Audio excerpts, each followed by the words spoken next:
Good morning po sa ating lahat at welcome sa teacher and admin training for the platform EzyNode e-learning management system. Share ko lang po yung screen ko sa inyo.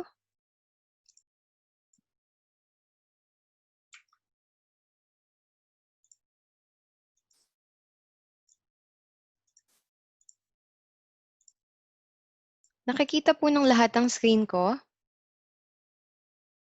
Yes, Titan. Thank you, Alan. What about the others po? Naririnig niyo po ako ng malinaw? Yes, ma'am. Yes, ma'am. All right. Thank you so much po.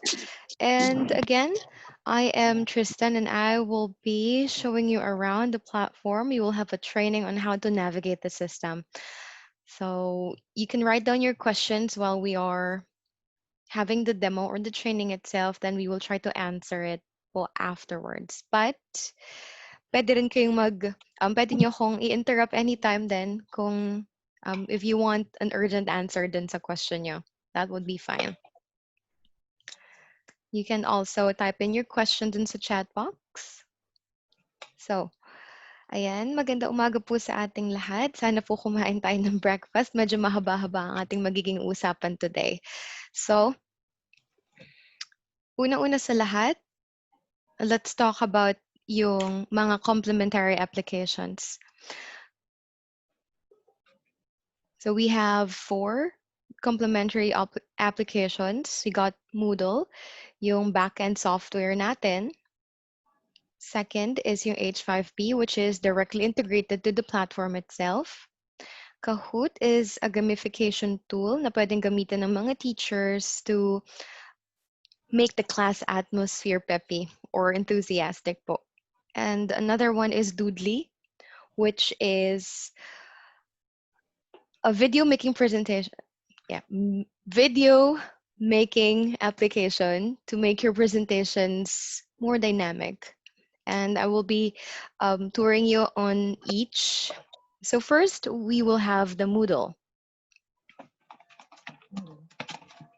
This is an application po na pwedeng i-download ng students and ng teachers sa phone niya to better track yung platform itself. What it does is yung lahat ng information or data from the platform or your website will be synced dun sa app na ito. Let me show you.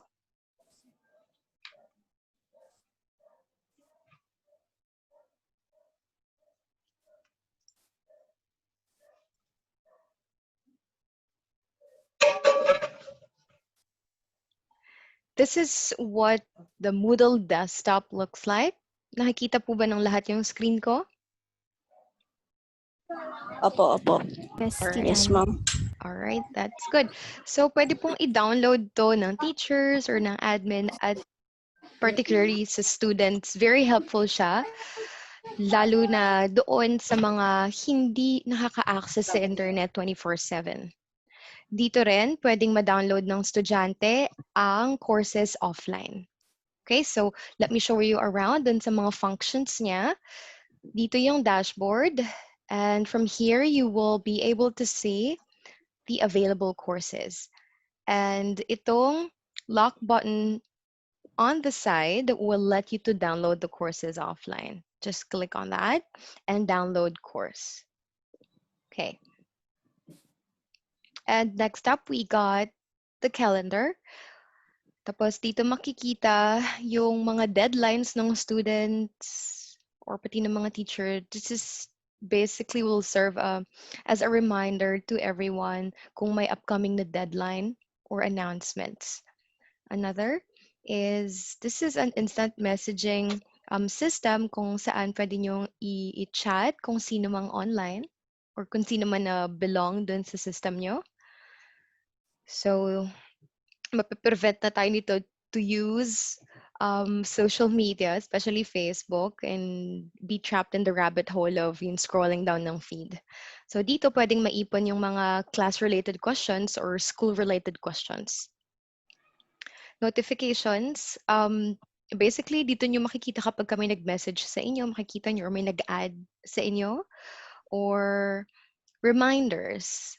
Dito nyo siya lahat makikita. And another important function nitong desktop app or nitong Moodle app is you will be able to track the grades. Magre-reflect na dito kung ano yung grade ng isang estudyante sa isang subject or sa lahat ng courses na enrolled siya. There. And kung merong site blog ang school or may mga articles na pinablish ang school, pwede dito. And everyone can comment on it. Private files for everybody. Tags. This is for searchability purposes or para maging mas mabilis ang paghanap sa isang bahagi nitong app na to or anything, any information in the system. All right. So ang gagawin nyo lang para mag-sync ang platform data nyo to here is go kayo sa more, then there, change website, then click on the pencil. There. I'm going to redo it so. Enter nyo lang dito yung site nyo. Let's try yung sa amin. Yung demo site namin.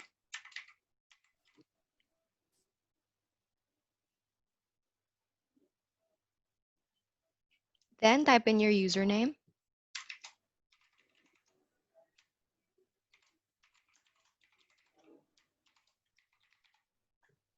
Then log in.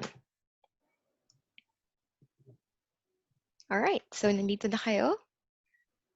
Once you log in, everything will be synced from the platform to this application.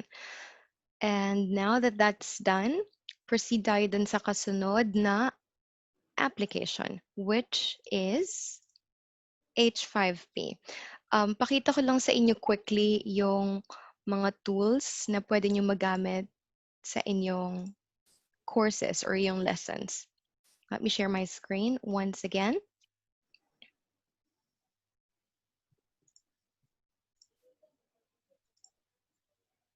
And I hope everybody can see my screen right now. Okay? Yes, Tita. All right, thanks, Alan. So ito yung isa sa mga integrated na tools sa aming platform. And dito sa website na to, h5p.org, makikita nyo lahat ng available na tools na pwede nyong gamitin in applying dun sa lesson or dun sa course ninyo. Here, we got the content types. So if you want to look for something specific, meron tayong 4 major categories here, like games, multimedia, questions, and social media. So depending on your need on a specific activity, you can go straight to any of these there. So dito din sa website na to, makikita nyo yung sample kung paano nagpo-perform ang isang tool. So let's try find the words. So pag kinlik nyo yan, makakita kayo ng sample. There we go. So, ibig sabihin, ganito yung makikita ng estudyante kapag na-edit nyo na yung activity. Yan. There. So, basically, ganito yung pwedeng gawin ng student. Ayan. So, pag gusto nyo pa na tumingin ng iba, just go back. Tapos, kayo na lang yung bahala dito na mag-explore. Ayan. Nandito lahat. And later, papakita ko sa inyo kung paano mag-edit using yung platform natin. And the next application will be Kahoot. Last time, naituro ko kay Miss Ave yung paano gumamit nito, but let's do a refresher. So ang Kahoot is a gamification tool. It's actually suited sa virtual conference or sa Zoom class na pwedeng mag-share screen kayo. This is a game na pwedeng mag-uplift ng spirits ng lesson ninyo. So, basically, kung magka-create kayo ng quiz using this, okay, you can just go to this website, create.kahoot.it. Don't worry kasi we got you covered in this.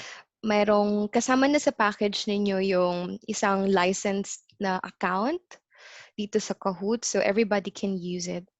So let's try to create one. Yan. So click nyo yung create, tapos click on new Kahoot, tapos you can start creating your slides already. So just type in your question. If it requires an image, why not? Go ahead. Just click on upload the image. Then you may choose any of the pictures from the library. Ayan. And then let's try. Let's try one.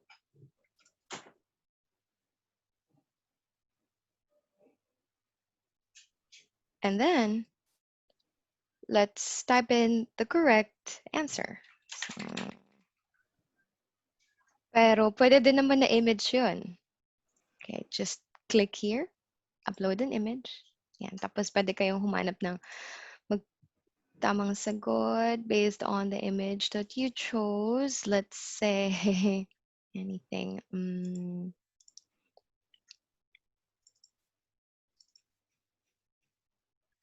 Okay, let's try out this. And tapos, yun na yung, if that's the correct answer, you can, tick this. Then that automatically becomes the correct answer. And text, pwede din.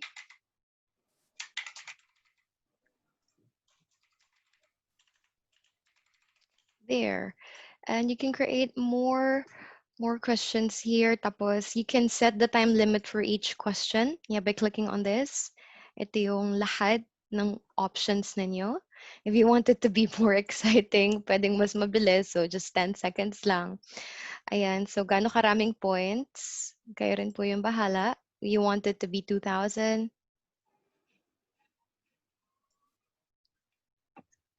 No problem. Ayan. So, kayo yung bahala. There. Tapos, kapag okay na kayo dito, let's click on done. Ayan. Tapos, yung title.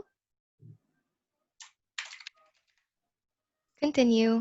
Tapos, yan. If you want to test this out, para makita nyo kung ano yung makikita ng estudyante sa kanyang desktop, at kung ano yung ifa-flash nyo sa yan. So, let's test this. All right. All right. So, pwede nyo siyang gawin two ways. Yung virtual classroom nga, and then yung assign, kung saan magsiset kayo ng deadline kung hanggang kailan lang siya pwedeng laruin ng estudyante. The good thing here is pwede mong i-embed yung laro dun sa platform natin para dun mismo sa website maglaro yung estudyante. So, ganito lang yung gagawin nyo. Kapag virtual classroom yung gagawin nyo, click nyo yung teach. Tapos, ayan. Click on classic. Kung one person per device. Ayan. Tapos, papupuntahin niyo yung estudyante sa kahoot.it. There. Ito yung makikita nila. Yan. Pwede din naman na i-download nila yung app ng Kahoot. Ganito din yung makikita ng mga bata. Ayan. So, while you are sharing your screen, yan, click nyo lang or ipapa-enter nyo lang dun sa box yung game pin. So, let's try that. Yan, let's enter. And then, yung nickname ng bata. There. Once you're in, ito yung makikita nyo. Ito yung sa teacher's end. So, nasa sa inyo yung control if you want to start the game or not. Kapag ka nandun na ang lahat, then you can click on start. Let's start. And then, ayan. So, ganito yung makikita ng teacher at ng estudyante. Yan, what is the color of the sun? Kayo yung magpa-flash na to. On the other hand, Yan, yung estudyante, ganito yung makikita sa screen nila. So, kita nila yung options, right? Yan. Tapos, mamimili lang sila dito. Yan, but time is up. But anyway, ganito yung pwede niyong gawin sa klase ninyo. Later, papakita ko sa inyo kung paano yung embedded na laro by using yung URL. So, ganito lang siya. Play, assign, tapos, kayo yung magsiset kung hanggang kailan lang siya pwedeng makita dun sa website. Ayan. Tapos, hanggang anong oras, kung gusto nyo i-randomize yung order, go ahead. Ayan. Tapos, click lang create. Then, yan, copy the URL. Ayan. Tapos later, may utilize natin yan.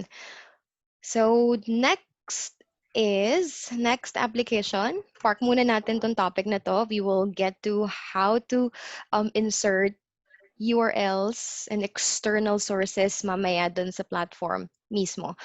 Punta muna tayo dun sa isa pang application na magagamit nyo in teaching. And that is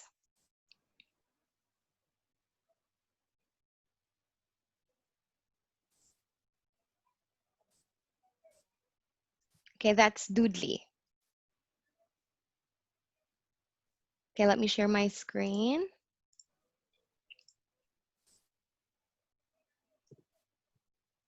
Okay, so this is what a Doodly looks like. Ayan. Ida-download to ng teacher sa kanilang mga desktop. Tapos, don't worry kasi meron din kayo, kasama din dun sa package yung premium or license na account ninyo. So, you will be able to generate yung mga, or pwede nyo magamit yung mga premium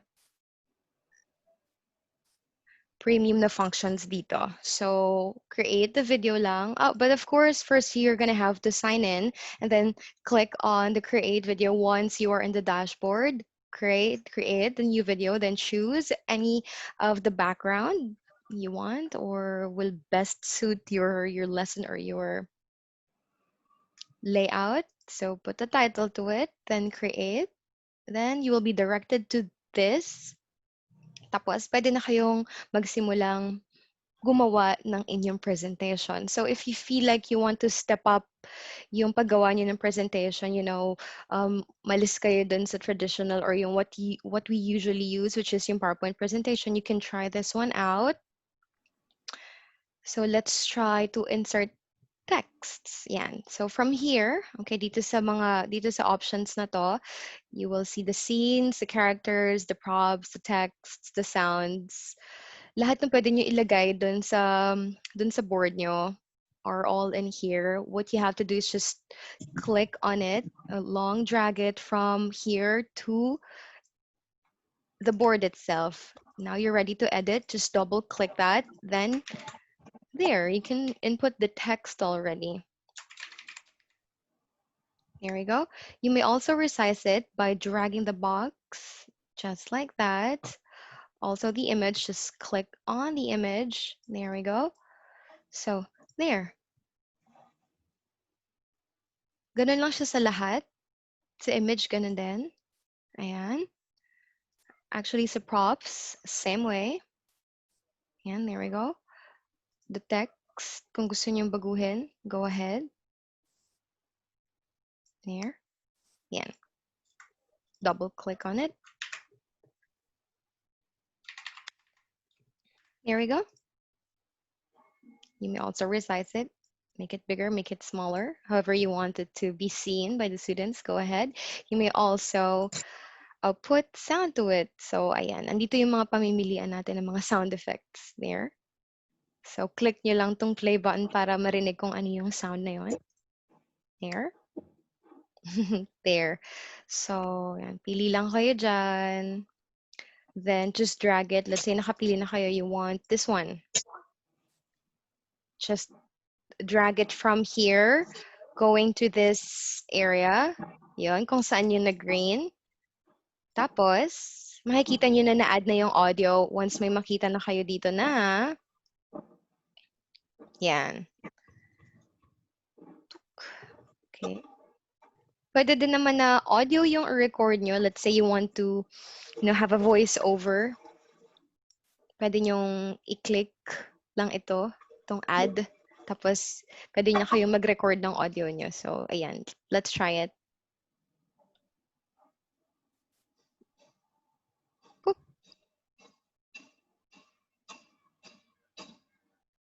Ayan. So, ganyan yung makikita nyo. Ayan. 1, 2, 3, 4, 5, 6, 7, 8, 9, 10, la, la, la, la, la. There, I'm recording. Once you're done, ayan, just click on that. Tapos, automatically, nandyan na yung inyong voice recording. Tapos, you can preview it by clicking on Show Preview. Yan. There.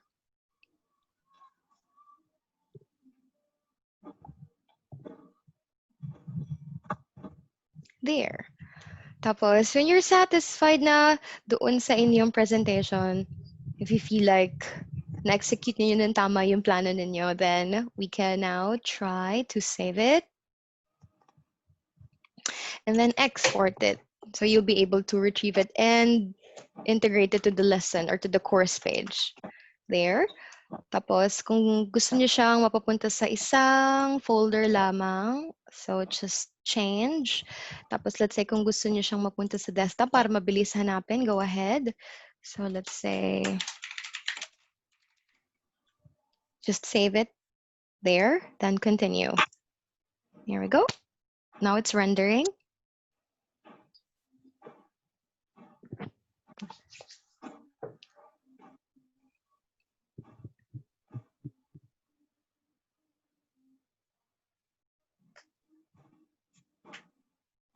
Ayan.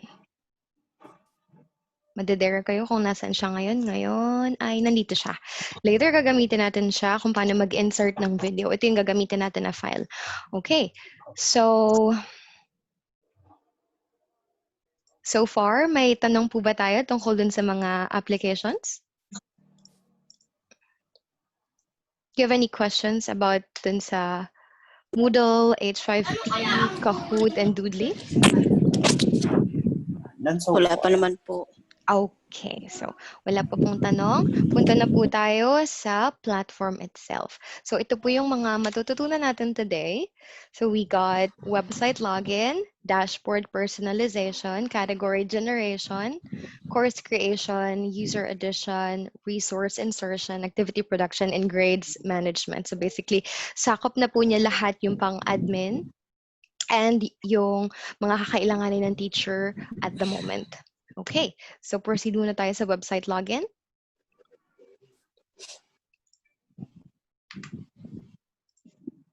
Ang gagamitin ko today is yung demo site namin. Okay, I'm gonna share my screen right now. And I hope everybody can see what the dashboard looks like. Ito na po siya. So yung sa inyo is Yes. asc.ezyNode.com.ph. Yan, punta po tayo dun sa inyo. Pakita ko lang sa inyo yung itsura niya. Just in case hindi pa siya nakikita ng ilan sa atin. So there we go. This is what your dashboard looks like. But of course, pwede pa siyang ma-edit. And ipapakita ko sa inyo kung paano natin siya ma-edit. Ayan, first, we're gonna have to log in. So let me go back again to our demo site. So to log in, okay, you can use yung admin po. Reminder lang, isa lang yung account na ibinibigay. Tapos, from that account, from that admin account, pwede siya makapag-create ng iba pang user profiles or participants. Then, pwede nyo na lang baguhin yung role, be it a teacher or a student or a course creator. So, let me try yung admin. Tapos, let's log in.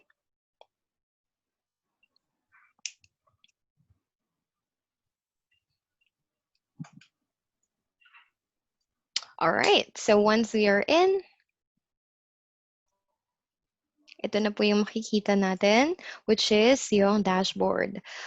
Paalala lang kasi ang bawat user or kung sino man na mayroon na sarili niyang profile can customize this dashboard. So, ibig sabihin, kahit yung estudyante, pwedeng mag-customize ng page, but, syempre yung admin or yung authorized lang or permitted to use the administration tab can only see this. Okay? Ibig sabihin, yung estudyante pwede niyang i-customize tong page na to like so, by clicking on customize this page. Depende dun sa may-ari ng profile kung paano niya gustong makita yung kanyang dashboard, right? So let's say sa estudyante, ang pinakang essential lang sa kanya is yung course categories, yung calendar, yung mga online na users. But let's say hindi naman importante sa estudyante yung learning plan, then he or she can delete that by clicking on the arrow, then delete learning plans block. By the way, each of these boxes are called blocks. Ayan, tapos delete, just to confirm. There we go.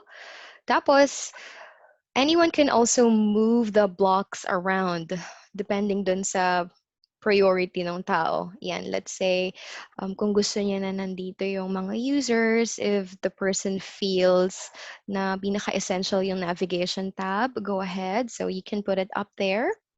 Ayan. And the course category should be on top for the students. Ayan, para hindi mahirap hanapin. There. Or kung gusto naman na mag-add pa ng estudyante ng block, no problem. Same method. Hanapin nyo itong add the block na tab. And then you will see all the available options here. Ayan. Just click on any of these. Let's say global search. Ayan. Tapos, mag-a-appear na siya dito. There it is. Tapos, ayan, pwede nyo nang i-move kung saan nyo gustong ilagay yan. Once everything is done, let's stop customizing this page and ayan.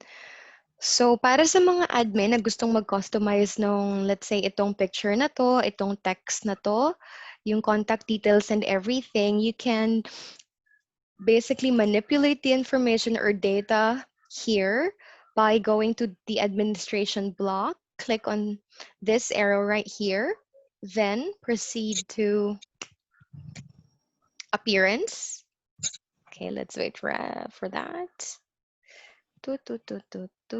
There. So let's choose appearance. All right, go to themes and then go to school.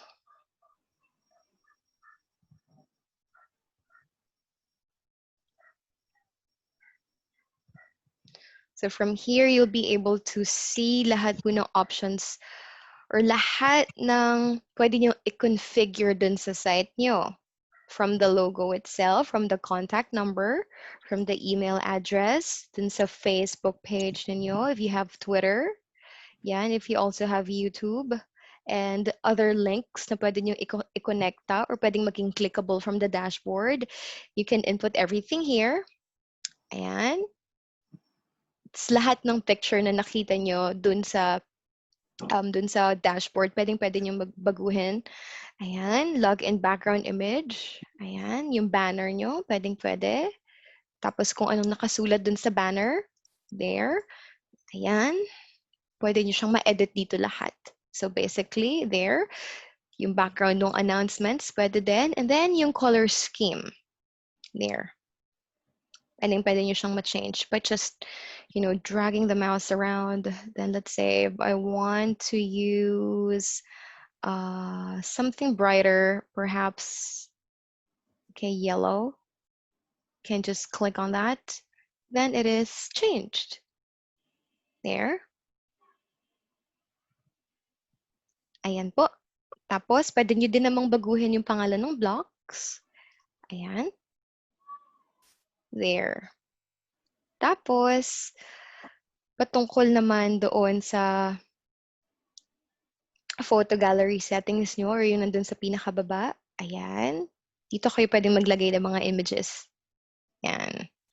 So, from the files that you gathered from the students, ayan, pwede nyo ilagay dito yung pictures nila or picture mismo ng school. Ayan, pwedeng dyan yung ilagay. And then, pwede nyo din namang baguhin kung ano yung pangalan ng gallery.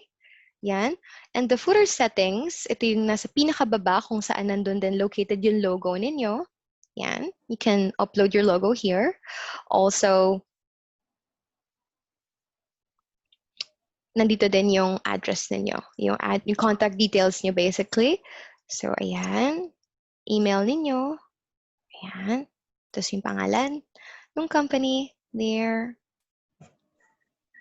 Yan. Pictures used sa Instagram or sa other social media accounts ninyo. There we go.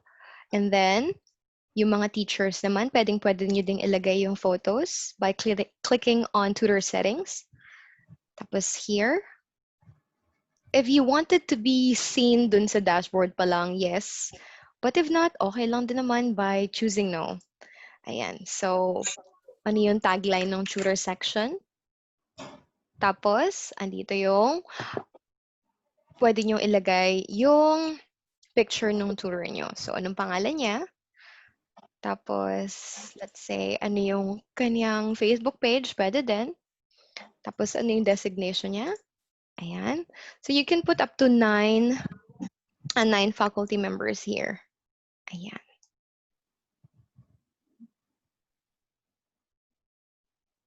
Tapos, yung mga courses ninyo, just click on featured courses. Ayan.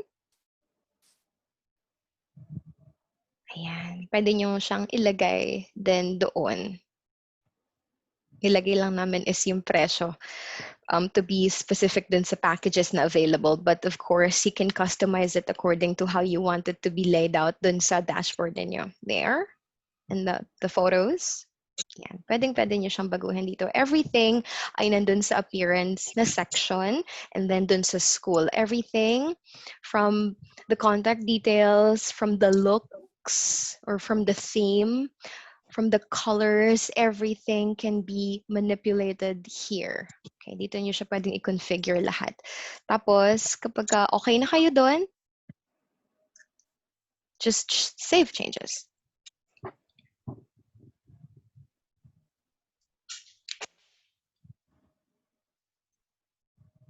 Yan, there we go. So, every change has been made. Ngayon, tungo naman tayo kung paano makapag-create ng categories. So, for you to be able to do that, okay, ang best friend lang ng admin at ng teacher dito sa platform is itong administration tab. So, basically, lahat ng kakailanganin mo is nandito na. Kung mag-create ka ng categories, punta ka lang sa courses, ayan. Just look for the administration tab, then choose courses, and then add a category. Okay, let's click on that and let's create a category. So, ganito yung makikita nyo. Nakikita nyo yung salitang top kasi kung gusto nyo, let's say, na mag-create ng panibagong category na wala sa listahan nyo na. Let's say, ang category is also known as subjects. Pero depende din kung paano nyo gustong ilatag yung inyong materials. Kayong bahala. So let's say, ang parent category is, ano pa bang wala dito? No, I think we got everything here. But for the sake of the demonstration, let's choose top and then, ano yung pangalan ng category nyo? Let's say reading. Tapos ano yung category ID number? And kayo yung bahalang magdikta kung ano to. Category ID number, it is, similar to subject code. The function of this is for searchability purposes, for the ease of searching. So, pwede nyo siyang lagyan ng code if you wish to, pero pwede din naman na hindi na. But the description, kung ano yung makikita or ma-expect ng estudyante dito sa category na to. So, let's say, sa loob ng category na to, nandito yung mga courses ng reading for grade 1, reading for grade 2, 3, 4, 5, 6. Ayan.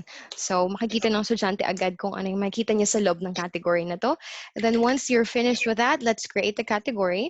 Oh, by the way, nandito to, sa baba yung exclamation point, ibig sabihin, you won't be able to save it or to save this page kapag ka hindi na-fill out tong box na to. Ayan. So, let's create the category. Alright. Tapos, ganito yung makikita nyo kasunod. Andito lahat ng mga categories na ginawa na natin. Ayan. And kapag nandun kayo sa kinreate natin, which is reading, ayan, pwede nyo siyang i-click.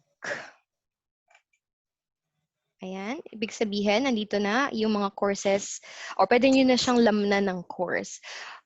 There are multiple ways kung paano mag-create ng course, but since we are starting from scratch, ganito yung makikita natin. Later, papakita ko sa inyo kung ano pa yung ibang paraan to create a course. Okay, para hindi kayo nalilito. So, create a course under the category of reading. Let's click on that. Create new course. Okay, tapos, ayan, ready na tayo to create the course. So, ano yung full name? Depende again yun sa inyo.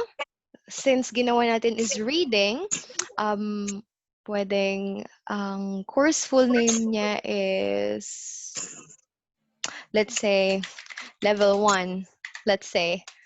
Tapos, ang short name niya is, okay, let's make it reading for grade 1. Okay? Tapos ang short name niya is, let's say, level 1. Alright. Tapos ang category niya is yung reading. If you want it to be shown na kaagad, ayan, kung gusto niyo na makita siya agad, ayan, you can click show. Pero kung hindi pa kayo ready, pwedeng i-hide niyo muna siya. Ayan. Tapos, kung kailan magsisimula at kailan matatapos yung course date, pwede nyo siyang i-configure. Let's say, gusto nyo siyang ma-open the day na magsa-start yung classes nyo. So, you can choose kung kailan yon at kung anong oras, pwede din naman. Tapos, kung kailan siya magko-close, pwede nyo siyang baguhin or pwede din naman na forever na siyang bukas, just untick the box. Ayan. Course ID number for searchability purposes again. Kung gusto nyo lagyan ng subject code, go ahead. Pero kung ayaw nyo, pwede din naman. Ayan. So, sa course summary, kung anong makikita ng estudyante sa loob ng course, this is a table of contents. Ayan. Tapos, a picture ng course. What you can do is click on this paper na icon. Tapos, upload the file. Choose file. Let's try this one. This is a GIF. Open, upload. There. Ibig sabihin nabasa siya. Ito yung mga file types na mariread ng platform. Ayan. Could be PNG, JPEG, and GIF. So there. Kapag nilagyan nyo na siya ng image, ano yung format ng course nyo, you have to set this one as well. Pero depende din sa lesson plan ninyo. So there are 4 types of course formats. So we got single activity format, of course. By the title itself, ibig sabihin ni isa lang yung activity na ilalagay nyo. Pero, other options or ang default ng ating course is, ang default nitong course is topics. Ito yung generally na ginagamit ng lahat, which is lesson 1, lesson 2, lesson 3, lesson 4. Ang tawag lang dito is topics kasi depende siya dun sa topic, right?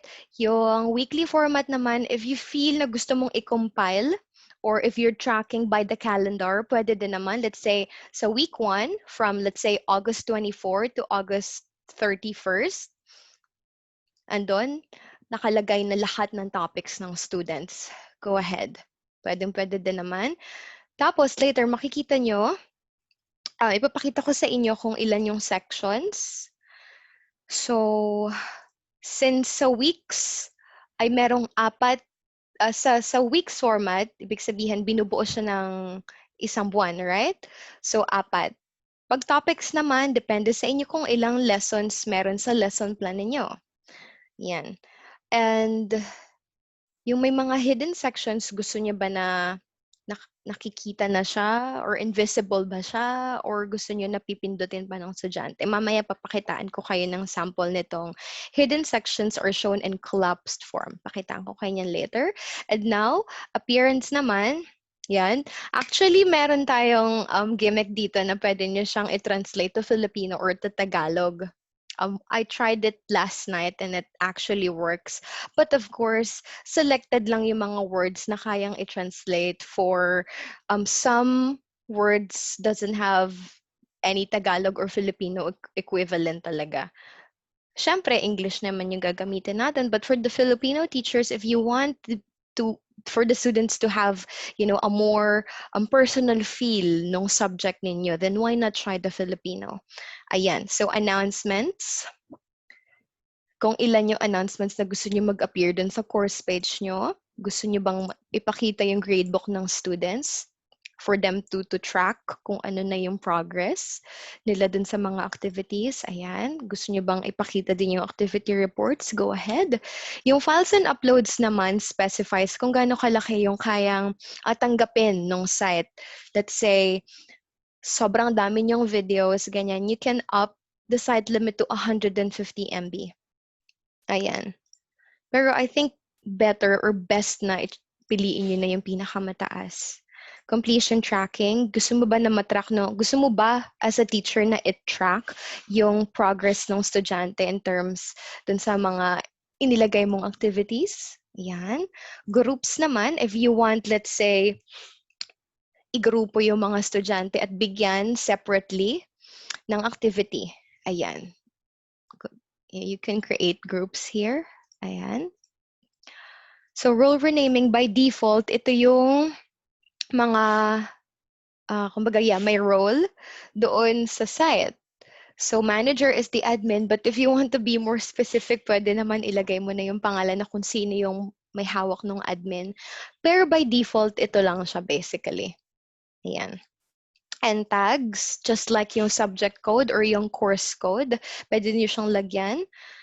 So, parang hashtag siya sa social media para din mas mabilis siyang makita ng bata or nung kung sino man naghahanap dun sa course. And then once that is finished, okay, ayan, let's save and display.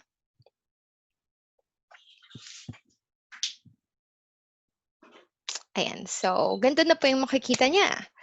Kapag nagawa niyo na yung course, ayan, pwede nang mag-add na kayo ng students. Alright, so bago tayo mag-enroll ng mga bata kasi you will only be allowed to enroll students kapag meron na silang mga user profiles. Ayan, so ito yung mga user profiles. Turuan ko muna kayo kung paano mag-add or mag-create ng user profile. So again, let's go back to the administration tab. Okay, site admin. And then just choose users. Nasa discrepancy na ng admin at ng teacher kung na kanino yung task kung sinong gagawa ng user profiles ng students. It could be that pwede naman na yung admin na from the enrollment, diretso na siya sa paggagawa ng users. Then, i-forward na lang niya yung user profile sa teachers. Or pwede din naman na pagka-enroll ng estudyante, ibigay yung listahan ng mga nag-enroll sa teachers or dun sa advisors, tapos yung advisor na yung bahalang mag-create ng user profiles para dun sa estudyante. So how are you going to do that? Just click on the users, accounts, and then add a new user. Okay, let's click on that. Ayan. Tapos ganito yung makikita nyo. Username, depende sa inyo. Kung gusto niyo maging uniform, pwede naman na gawin niyo is like student 001, ganyan. Para hindi kayo malilito. Or yung, ano bang tawag doon? Yung student number. Ayan. Pwedeng yung student number niya na yung maging username niya para mas mabilis. Alright, so let's try student 1000. Ayan. So, naka-manual lang siya. Tapos, kayo din yung magsiset ng password. Pwedeng force password change. Ibig sabihin yan, every time na maglo-login yung estudyante, magbabago yung password niya. So, hindi siya applicable. Well, applicable siya sa mga makakalimutin kasi every time na maglo-login siya, pwede niyang i-change yung password. Pero okay lang din naman kahit hindi na. So, password, let's say, pwedeng, kahit ano actually, pwedeng, yung kanyang,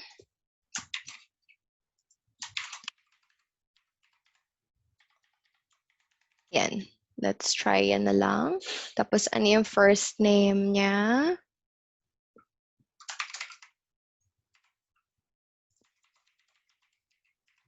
Yung email address niya. Make sure na active yung email address na gagamitin ng estudyante. Or let's say kung mga bata naman yung students nyo, yung active na email nung parents. Or pwede din naman na mag-create na siya specifically para dito sa course nila or dito sa profile nila dito. So let's try yung akin. Ano nga ba yung sa akin? Tristan.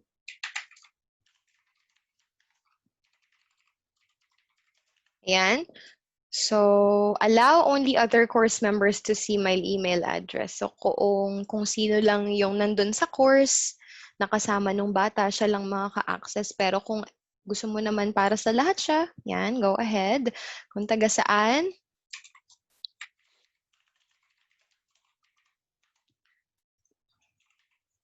bansa, ayan, English, description.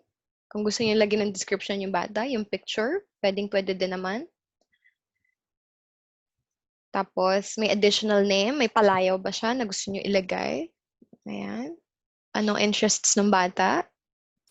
Tapos, makakatulong din na kung ilalagay niyo yung student, yung ID number niya dito rather, yung ID number niya, kung saan siyang department, or kung anong phone, mobile phone, and yung address. Ayan. Kapag okay na kayo lahat sa nilagay ninyo, ayan, create user lang tayo. At, ayan. Kabilang na siya sa mga participants. Kung gusto niyo namang let's say, i-alphabetize, depende sa first name, ayan, just click on that. Pag kinlik nyo to, ayan, iba't ibang way kung paano siya di-alphabetize paano siya mailalatag. Arrange. Yun, paano ma-arrange yun, that's the word yan. Paano siya ma-arrange? Click nyo lang tong first name or yung surname. Tapos, iba't ibang ways na ng arrangement yung makikita ninyo. Ayan, if you wanted to be alphabetized, go ahead. Ayan. Pag nandito na kayo, tapos na, you can add more by clicking on this. This is the easier route. And then, go back tayo dun sa course. Pwede na natin siyang i-add dun sa course. Ayan, let's enroll him or her. Okay, let's see. Student 1000. Ayan, there we go. There's Ivan.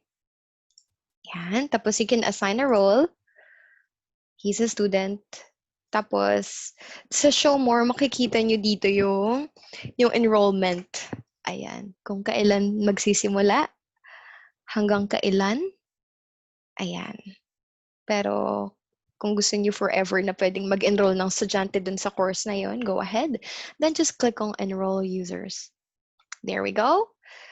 By the way, kung magiging concern ninyo na magiging crowded yung platform, kasi madaming courses, madaming teachers, ang mangyayari is, kung sino lang ang enrolled sa particular na course, siya lang ang makakakita ng course na yon. So, ibig sabihin, kung may 1,000 kayong courses, tapos, ang isang bata is enrolled lang sa 5, ibig sabihin, yung 5 yun lang yung makikita niya. Hindi niya makikita yung other 995. Yun. So, para ma-clear din natin yun. Ayan. So, kung gusto nyo i-edit yung profile niya, nagkamali kayo. Ayan, edit enrollment. And then, dun sa I naman, ayan, kung saan siya naka-enroll. There. Pagkatapos niyan, na-enroll nyo na lahat ng bata, pwede na kayong mag-proceed sa course content. Pero it could be the other way around naman. We're just doing yung pagkakasunod-sunod, step by step. Ayan. So, proceed to course content. Tapos, ready na kayo to make yung nakapaloob sa course. Ayan. So, as I have mentioned earlier, may 2 sections ito, which is yung general or your announcements, besides dun sa lesson 1, 2, 3, 4, 5. Oh, anyway, may tanong ba kayo? Sorry. Ang dami kong sinasabi, hindi ako nagtatanong. Do you have any questions?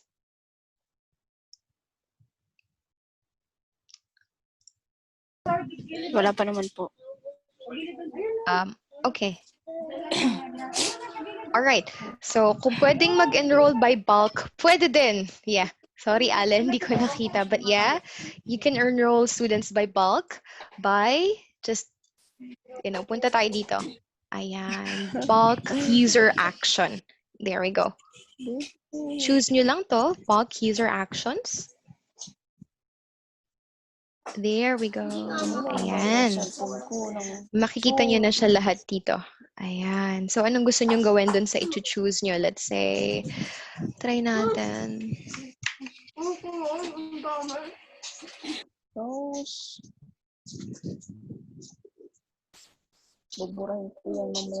Ayan. Ito yung pwede nyong gawin dun sa lahat ng pinili nyo. You want to send a message, you want to delete, you want to display. Yan ang lahat ng pwede nyong gawin doon sa lahat ng sinelect nyo. Ayan. Tapos pwede din namang paunti-untiin nyo lang. Delete lang tayo. Remove from the selection. Ayan. There we go. Nandito lang siya. Yung mga pwede nyong gawin dun sa mga selected na users. Yan. And thank you for the question, Allen. Thank you so much. So, ngayon, tungo tayo dun sa course content, right? So, dun sa announcement, so per course, meron kayong announcement na tab. Ibig sabihin, pwedeng i-post ng teacher dito yung mga deadlines niya or kung anything na gusto niyang malaman ng estudyante bago talakayin yung mga topics. So, sa announcements, pwedeng may exam kayo or pwedeng meron din kayong may quiz kayo or pwede din naman na may Zoom call kayo. So, basically, this is just a way to remind the students kung ano yung mga makikita niyo dun sa lesson or ano yung expect niyo dun sa course. Ayan. So, for you to be able to edit that, just turn editing on. Ayan. So, pwede nyo na siyang i-edit. There. So, paano kayo makakapag-add ng resources? Okay, divide natin yung klase ng material. Resources and activities. Pinagkaiba nito dito sa platform natin, ang mga gagawin yung activities using lahat ng options or lahat ng tools na to will be graded or automatically marirecord ng platform natin ang grades depende sa kung ano mga activity na ginawa nyo. Okay, so we have lots ng options here. So assignment, chat, choice, lahat yan, pwede nyo pa silang sisirin or pwede nyo pa silang mas makilala by clicking on this I button here. Tapos, nandyan yung description kung paano nyo siya pwedeng magamit sa lesson ninyo. But if you feel confused pa din, hindi nyo pa siya masyadong maintindihan, just click more help. Tapos, madadirect kayo sa Moodle, yung back-end software namin, at nandyan pa yung further explanation kung saan nyo siya pwedeng magamit. Ayan. There we go. Ayan. Nandyan lahat. Lahat dito is meron pang mga instructions. There. Pero itong Zoom meeting na to actually is, I'm not sure if magiging available to for everyone. If you're going to use Zoom dun sa klase ninyo, we can ask the team to add ito. Pero mas magiging madali ang paggamit nitong tool na to dito sa platform kapag meron kayong license sa Zoom. Because the platform enables you to book meetings ahead of time dito sa platform. But if you don't have an account, external yung mangyayari. You will just click resources and add it as an external link. There. So let's have muna yung H5P. Yung binanggit ko sa inyo kanina. Right? If you want to create an H5P na activity, just click on that. Tapos, you will be directed to this page. So, yung editor is located here. Okay, the package file There, if you see this area, use the content bank or opens a new window to manage your H5P files. Once you click on this, you will be, okay, you will go straight to the editor. Ayan, nandito lahat ng available na activities na pwede nyong ilagay doon sa inyong lesson or dun sa course nyo. But we have here na yung mga, okay, we have here a pre-made course. Pakitaan ko kayo ng mga sample na activities once embedded na sa lesson. So let's try. Okay. Well, let me show you just. All right. Here, let's just close this one. All right. So as you can see, andito yung logo ng H5P. Yan. Pakita ko sa inyo. Ito yung magiging itsura kapag ka ang ginawa nyo is memory game. There we go. Ayan.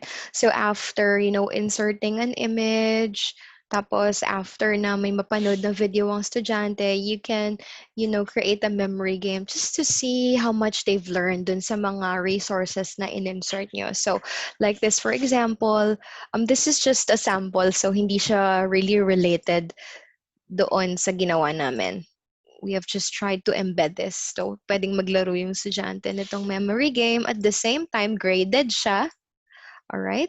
So, ayan. Yung time spent, collected yan dito. Saka, how many cards were turned. Ayan. Tapos, kapag tumama siya, ayan, pwede nyong lagyan ng ganito. Ayan. Ng card. So, next is, we also have interactive videos. Pwedeng after nyong ma-download yung Doodly, yun yung ilalagay nyo dito. Actually, pwede ko yung gumawa ng exam by using, yung video na directly. Pwedeng from YouTube or pwedeng yung presentation na ginawa nyo sa Doodly, i-upload nyo lang siya. The good thing about this tool is that you can annotate each area. Like, okay, let me play this for you. So, pwede siyang i-annotate like this. So, yung inyong video, pwede yung dagdagan ng information for the student. And then, you may also add questions. Integrated na siya dun sa video itself. So, this can be an exam. Ayan. So, multiple choice quiz. Ayan. So, while they're watching, okay, you will see if they're really watching carefully, if they're able to answer correctly. Ayan. So, check. Ayan, let's continue.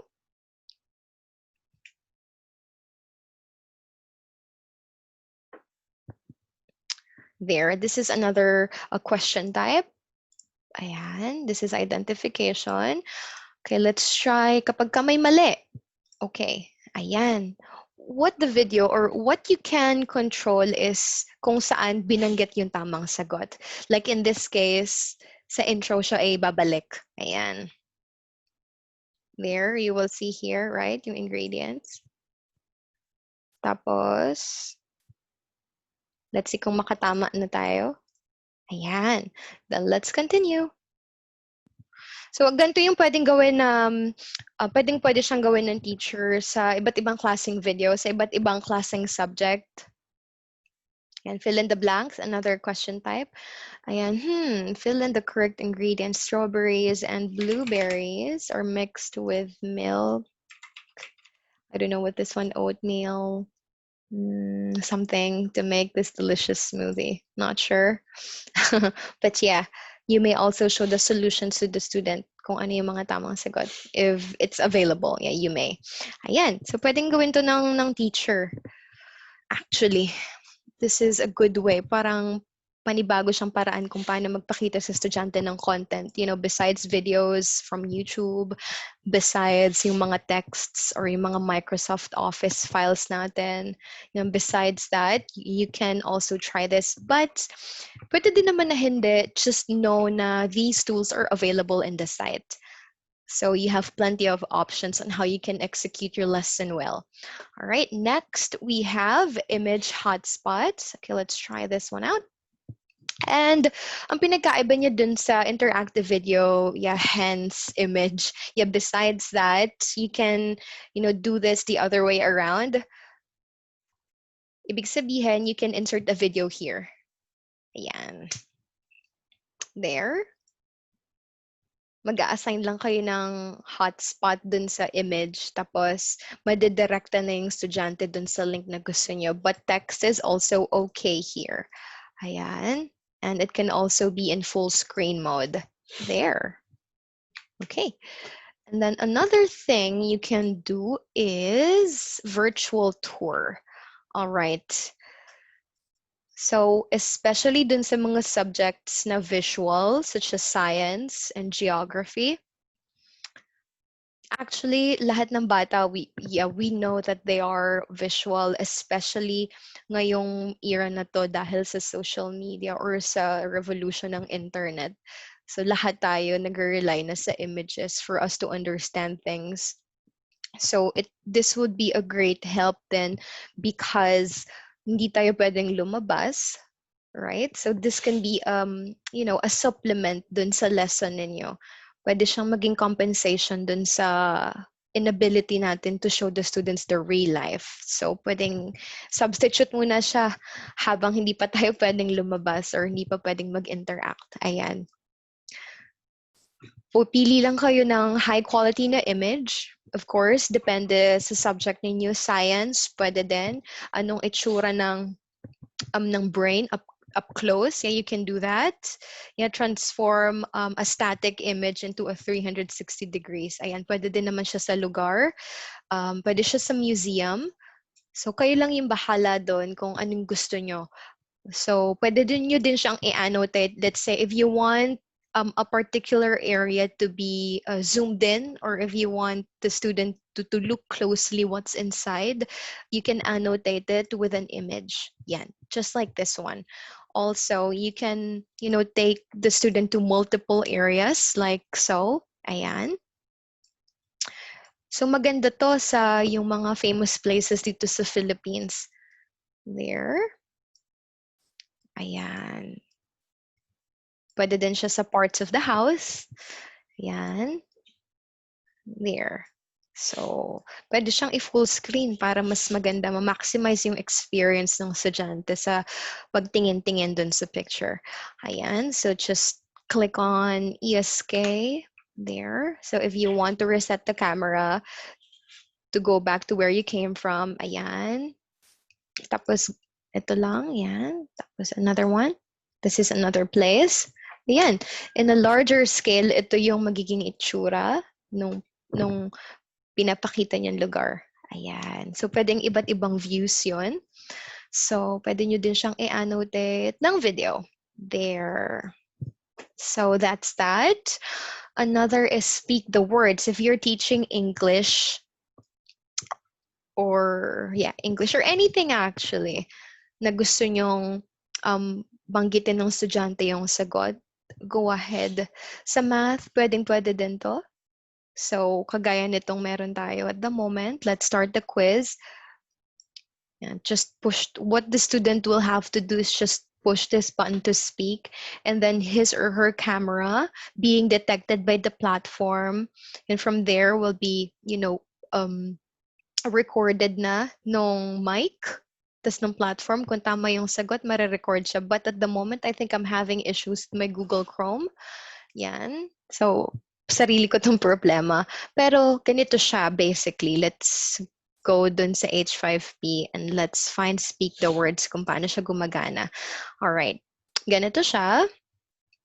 Ayan. So, what it does is, sasabihin lang ng estudyante yung tamang sagot habang yung tanong is nakasulat. Like, let's say this one. What is 2 plus 2, right? So, let's try that. 4. Correct. There. So, ganito yung mangyayari dun sa speak the words. Okay na okay siya if you're teaching language. But this is applicable for a single word only. Merong multiple. Ito yan. Speak the word set. Ayan. There. Yun yung parang mas maraming salita. Tapos yun, ganyan siya. These are just some of the things that you can do dun sa H5P natin. But you can do more actually. Tapos, let's now try to make one. Okay, let's try yung true or false question. Okay, so halimbawa nakapili ka na ng, I wanted to try true or false question. Just click on that. Again, this is the editor. Okay, ayan. Tapos yan, mag-appear yung editor ng H5P here. There we go. Ayan, so you have to put a title to it.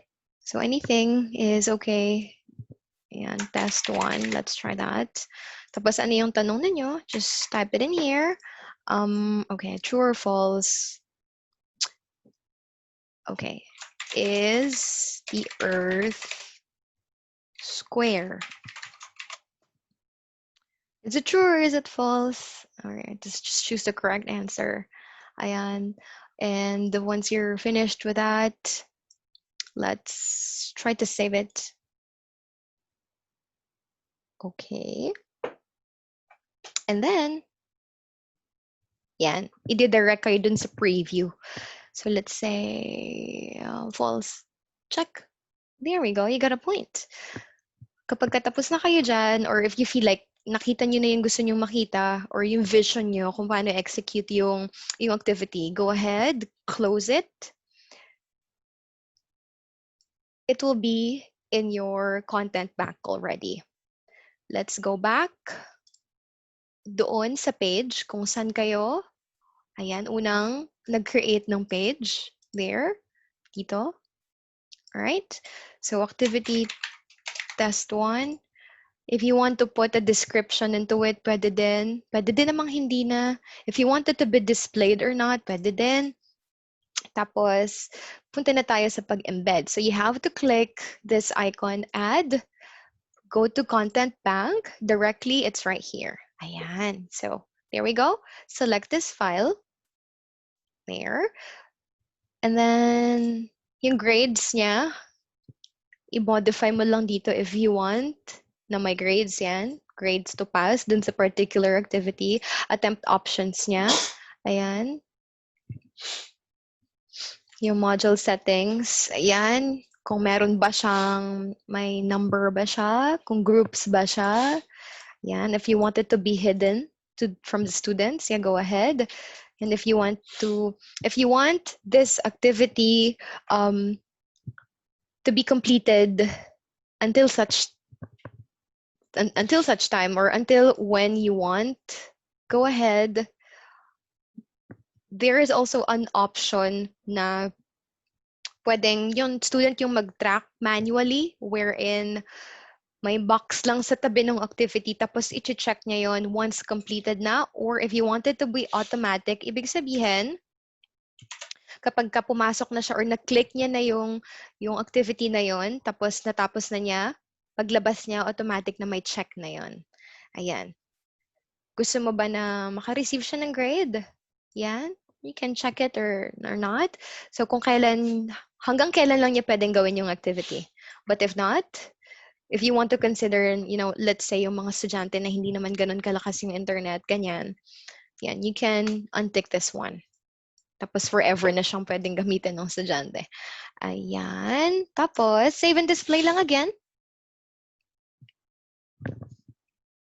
There we go. Yan, ganito na yung makikita ng estudyante. Yeah, there we go.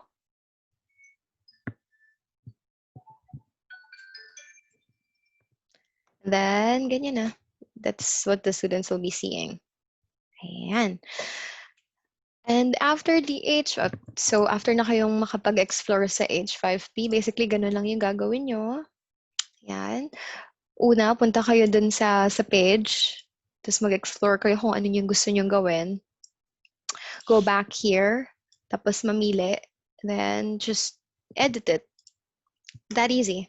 Tapos integrate nyo siya dun sa lesson nyo. That's it. Ayun. And after the H5P, marami pa tayong pwede pang gawin bukod dito. So let's try some more. Kapag nailagay mo na siya, ganito yung makikita. So the students will see it here.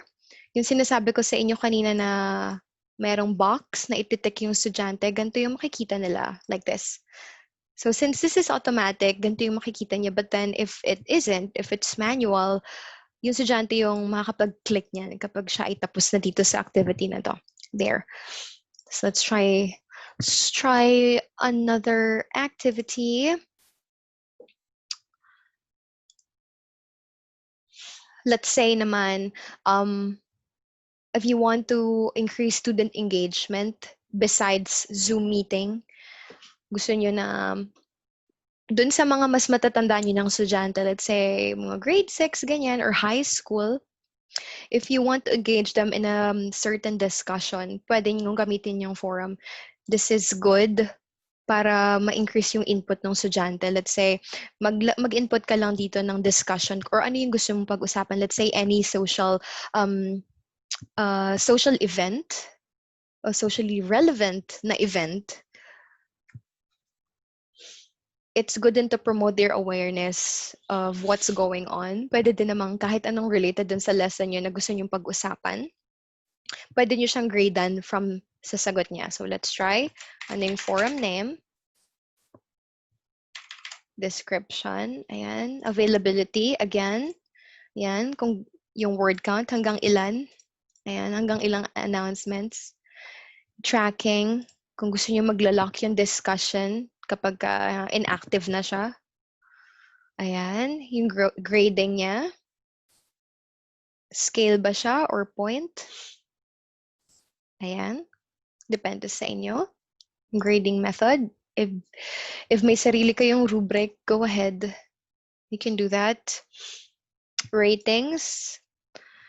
Yan, activity completion. Yan, fill out nyo lang lahat yan. Tapos kapag okay na kayo, let's say simple direct grading na lang. Save and display. Tapos, kapag na-create nyo na yung page na yan, dadalhin kayo dito. Tapos, you will just have to add the discussion topic. So, ano yung subject? Teacher, what do you want to talk about? Let's say you want to talk about SONA ng Pangulo. Or if you want to talk about coronavirus and what the students think about it. So, yung opinion nila, you can solicit opinions from the students. And then, from their opinions, you can grade them. Yan, you can grade the users. There we go. Yan. From the post, you can grade a student. So maganda siya para dun sa mas yun dun sa older nyo na audience. Ayan. So pwede yung forum. And homework, pwede din. Everything is basically in here.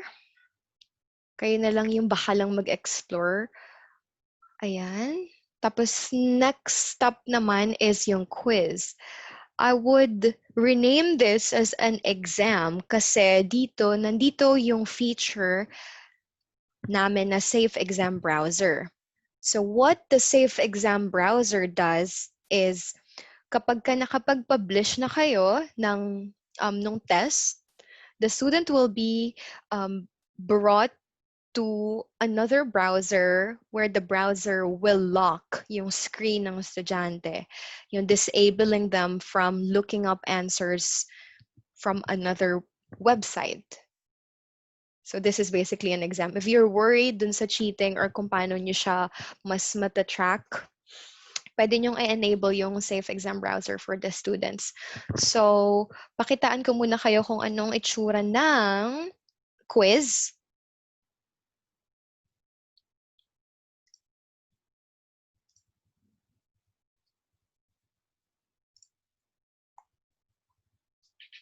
Okay, this is what a finished product looks like.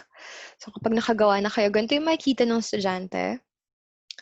But you have to be careful dun sa settings ng Safe Exam Browser kasi hindi nyo na siya pwedeng i-edit once na may naka-attempt na. Let's say nalimutan yung i-set.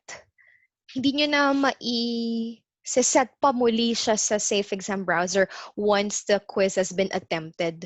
So, kailangan aware kayo doon na iset na muna siya prior sa testing. So let's try to reattempt the quiz.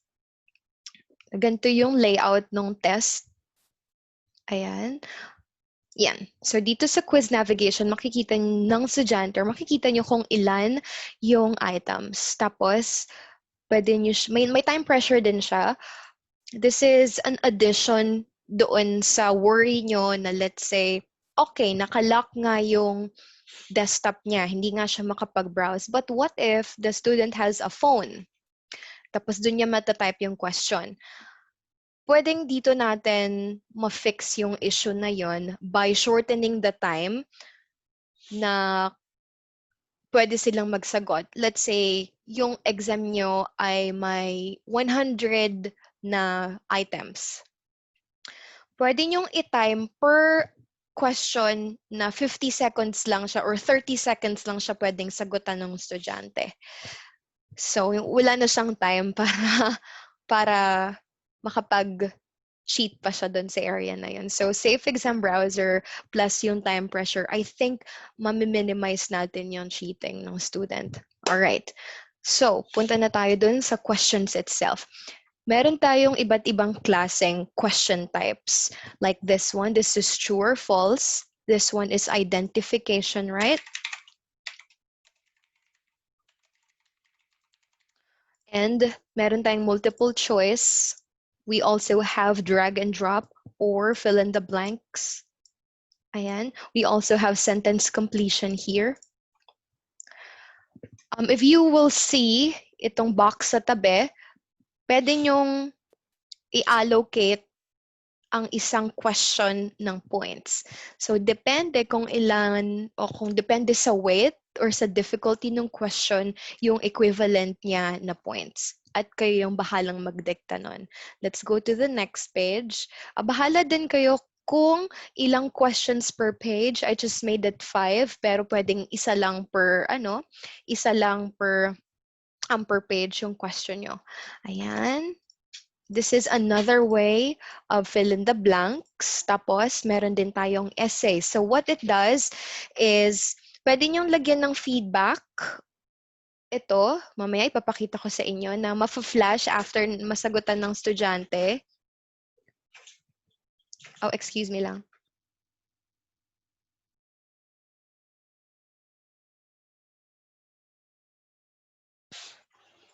Tapos, dun sa review, makikita ng estudyante kung ano yung model answer. Pero, ang grading system nito is depende kung ano yung mga keywords na lalagyan nyo ng asterisk. Nandun sa editing yun ng questions later. So, kapag katapos na, click on finish attempt. Then, ayan, makokollect ng platform kung nasagutan ba ng student lahat. Tapos, ito yung remaining time. Pagka okay na, ayan, ito. Submit all and finish.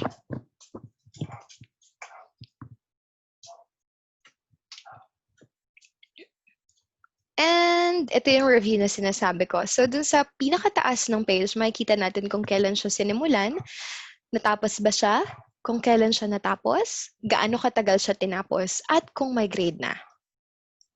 There. Tapos ito yung review na sinasabi ko sa inyo. You have the capability to show the students the correct answers. Pero, nasa sa inyo yun kung gusto niyo ba siyang gawin or hindi. Okay? So, pwedeng may ganito. Ayan. Pwede din namang wala. So, bahala kayo kung gusto nyong maging ganun ka-intricate. Ito yung sinasabi ko na may model answer tayo. Ayan. Tapos, let's finish the review. Ayan. Ngayon, paano ang paggawa niyan is ganito. Magawa tayo ng quiz or ng exam. Let's try. Where is the reading? Okay, let's see. Dun sa courses na available, we got... Okay, let's try this one. Let's add an activity or resource, then click on quiz. Okay, there. And then, anong pangalan ng exam or anong pangalan ng quiz? Let's say it's quiz number 2. Quiz number 5, description. Pwede ding wala. Yung timing is here. Hanggang kailan siya pwedeng gawin. And ma-expiry siya. Pwede din naman na wala siyang expiry, let's say. Tapos anong mangyayari? Anong gusto mong mangyari after ma-expire yung time? Gusto mo ba na kung medyo strict ka or gusto mong mag-stick sa schedule ang bata, you can set this option na pwede lang nilang sagutan yon bago mag-expire yung time na isa-set nyo or unless wala silang exam. There, time limit can be enabled as well. Let's say, kagaya nga nung sinabi ko sa inyo, pwede nyo i-divide yung number ng items dun sa kung gaano lang nila dapat kasagot, gaano lang nila katagal dapat sagutan ng isang item. So let's say 100 items is just 1 minute per item. So you can just set to 100. Yan. Tapos kung kailan magko-close, kailan mag-o-open, pwede rin. Tapos yung grades, ayan, anong grading method nyo? Yung average ba? Depende dun sa kung ilan siya nag-attempt. Ayan, pinakamataas ba na nakuha niya sa lahat ng attempts na ginawa niya? Ano yung passing grade? Ano yung layout ng question? Gusto mo ba na, kagaya ng sinabi ko sa inyo kanina, isang question lang per page? Or kayo yung bahala doon. Question behavior is, kung nag-worry kayo na cheating pa din, mag-cheat pa din yung bata, pwedeng i-shuffle nyo yung questions para hindi niya matandaan kung nasa ang number ba yung ganito, type ng question. Ayan. Tapos review options. Sa pinakita ko sa inyo, mayroon bang makikita ang estudyante na text kapag nasagutan na niya. Ayan. Dito yung Safe Exam Browser. Ayan. So you will have to configure it. I'm going to teach you how to do it pa next time kasi you will have to configure it manually. Tapos may ida-download pa kayo. I'm going to teach you how to do that later on. But know that this is available na magla-lock yung screen ng bata kapag ka nakaset sa SEB yung exam. Alright? So extra restriction. Gusto mo ba na may password pa every time na mag-a-attempt siyang magsagot? You can. Ayan, may overall feedback. Ibig sabihin, kapag ka na-reach ng estudyante yung highest grade or any grade actually, anong gusto mong sabihin sa kanya? Yun yung basic premise nito. And kapag ka bumagsak siya or let's say medyo mababa yung nakuha niya, what do you want to say to the student? Ayan. If you want it to be more personal, ayan, you can also do this one. At yan, yung availability, same settings pa rin from the others. And once you are done with this page, save and display, now you are ready to input the questions. Yan. Tapos, let's edit quiz. Then, what's the maximum grade? Yan, kayo yung bahala. Yan. Tapos, click niyo yung shuffle. Oops. Add a new question. Andito yung lahat ng question types na available tayo. Ayan. So let's try multiple choice. Add.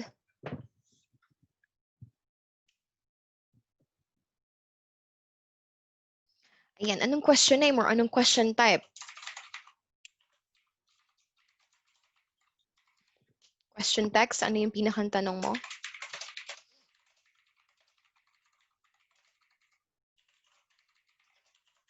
There, what's the most powerful energy? Halimbawa, ayan yung tanong niya, pero pwede din naman Tagalog. Yung points, let's say 20 points para dito.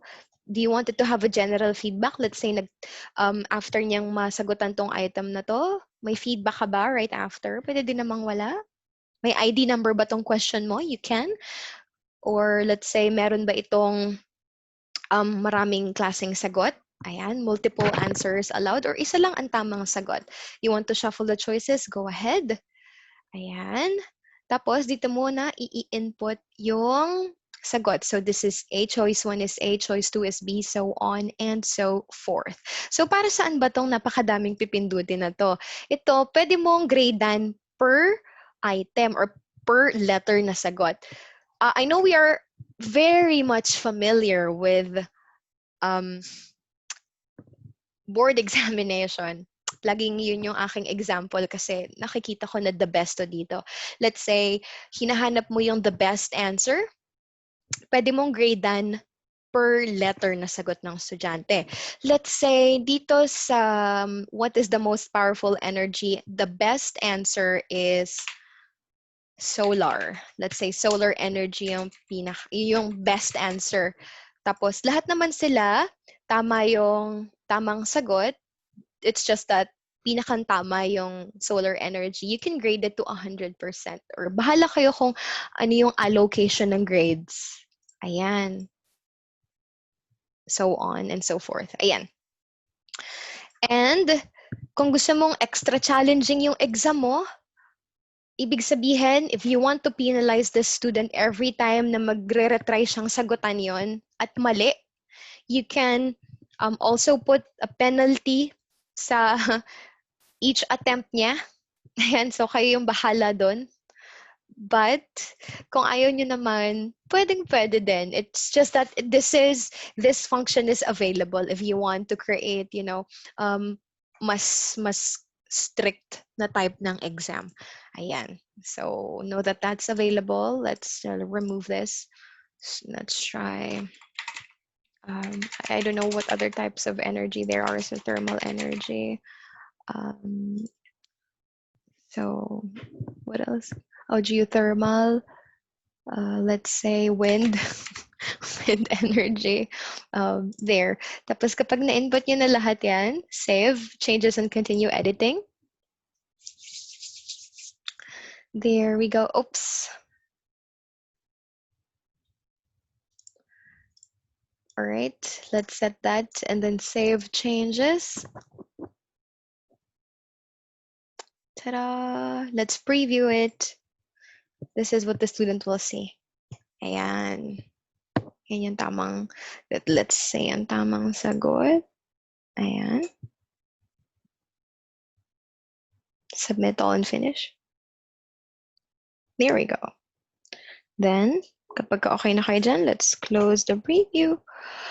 And that's that. That's how to create yung quiz. Okay? After nung activities, punta tayo dun sa paano naman maglagay ng mga babasahin or resources for the students. Kasi ang online learning is not just Zoom call. You may also give students supplemental, knowledge by giving them videos to watch, yung iba pang mga pwede nilang basahin complementary dun sa lesson ninyo. So how will we be able to do that? Let's try. Add a resource. Ayan. So kung insert natin yung kinreate natin na presentation from Doodly earlier, just click on that. Tapos, fill out the necessary details. If you want it to be described, pwede din naman. Let's see. Try natin yung sa Doodly kanina. Choose a file. Sinave natin siya sa desktop kanina. Here is the Doodly test. There we go. Upload the file. There we go. Ang pag-insert din ng PowerPoint is just the same. At saka ng PDF. So let's go. Let's look for some samples. So we have here PDF. All right, let's upload that one. Ayan. Tapos, let's try naman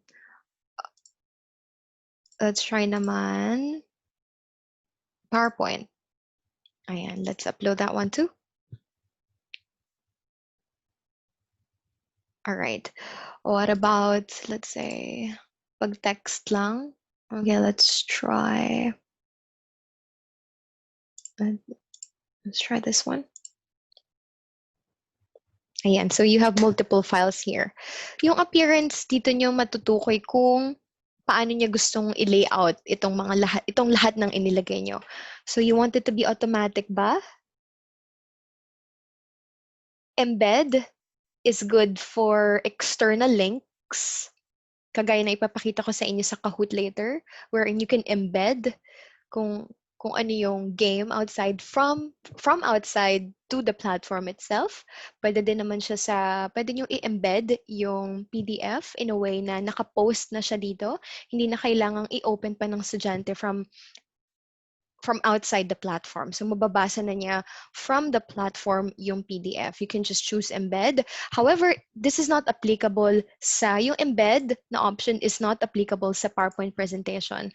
Ang mangyayari is you will either choose force download, open, and in pop-up. Actually, they're pretty much the same. What they do is when the student clicks on the icon, automatic na siya na masustore dun sa device ng student. Ayun. So let's try to embed everything and save and display.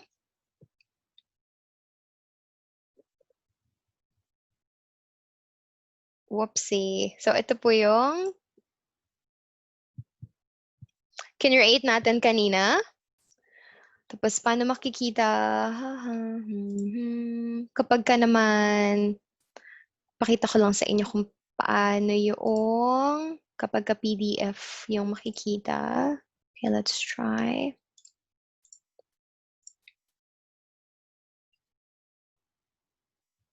All right.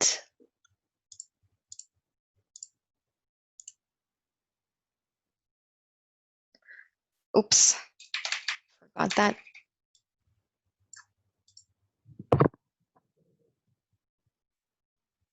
There, this one. Ito yung sinasabi ko sa inyo na makikita na ng estudyante yan. Ayan. So kung meron kayong, and I very much know na lahat naman kayo may pre-made na lesson na. So since itong ating platform is open source, you're just going to bring all the resources in. Yan, by doing these steps. Ayun. So ngayon, tapos na tayo sa inserting resources. May tanong ba? Ayan. Before we move on to the next area, may tanong po ba tayo so far? Wala pa po. Sige lang po. Okay, wala pa. Wow, okay. And so far, everything is clear. Okay, wala Yes, pa ma'am. ng mga tanong. Alright, so balik muna tayo. Mag-recap muna tayo dun sa mga natatakal na natin. So I'm going to flash Oo nga, sa medyo inyo. marami na. Yeah. Yeah, balikan muna natin kung ano yung mga napag-aaralan na natin so far. Ayun tayo So sa babalik. here, ayan. Ito. So ano na ang ating mga natalakay?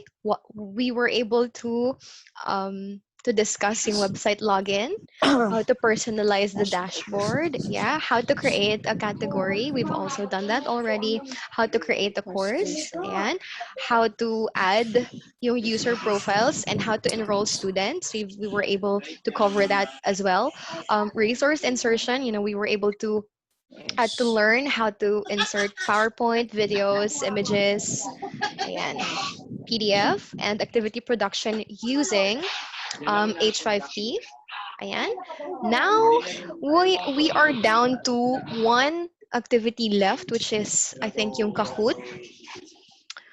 And bago tayo pumunta sa grades, let's proceed na muna kung paano yung sinasabi ko na i-embed yung mismong laro doon sa course page ninyo.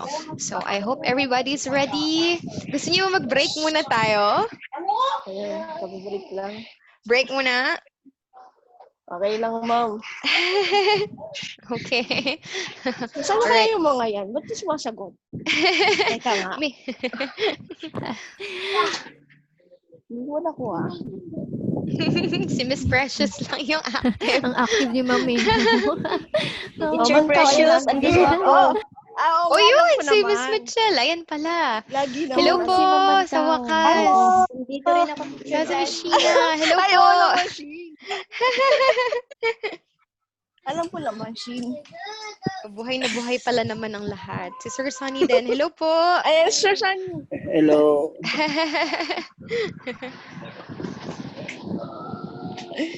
Okay. So, wala tayong breaks. Wow. Sige. Tungan na tayo dun sa Kahoot before we learn how to manage the grades of the students. All right. Let me share my screen with you.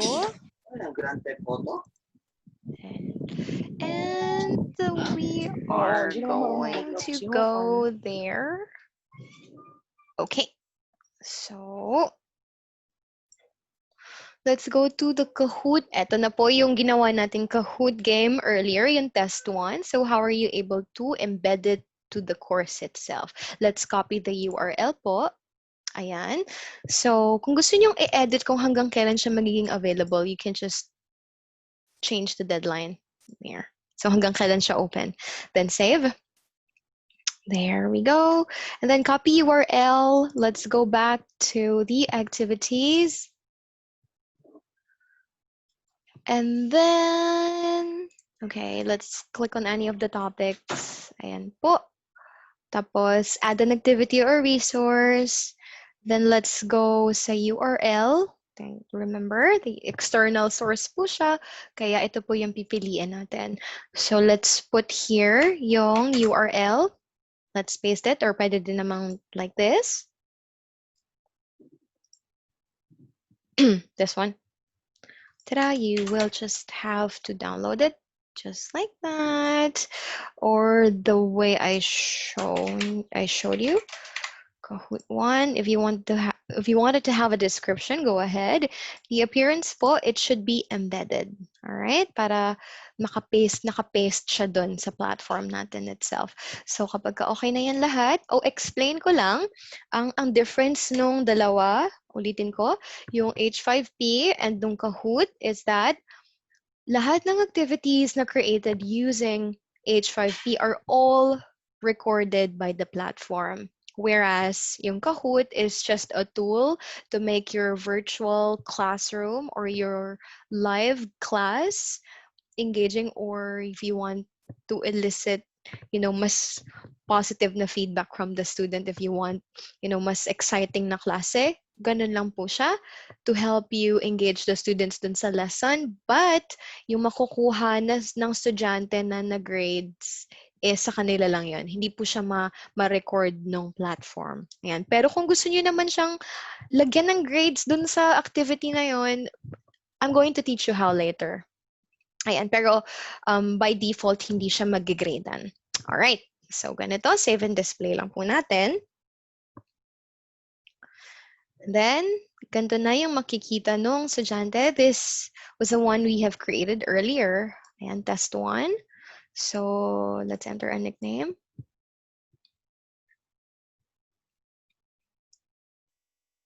Ayan, ganito po yung makikita nung estudyante. Here we go. There. Ganyan na po.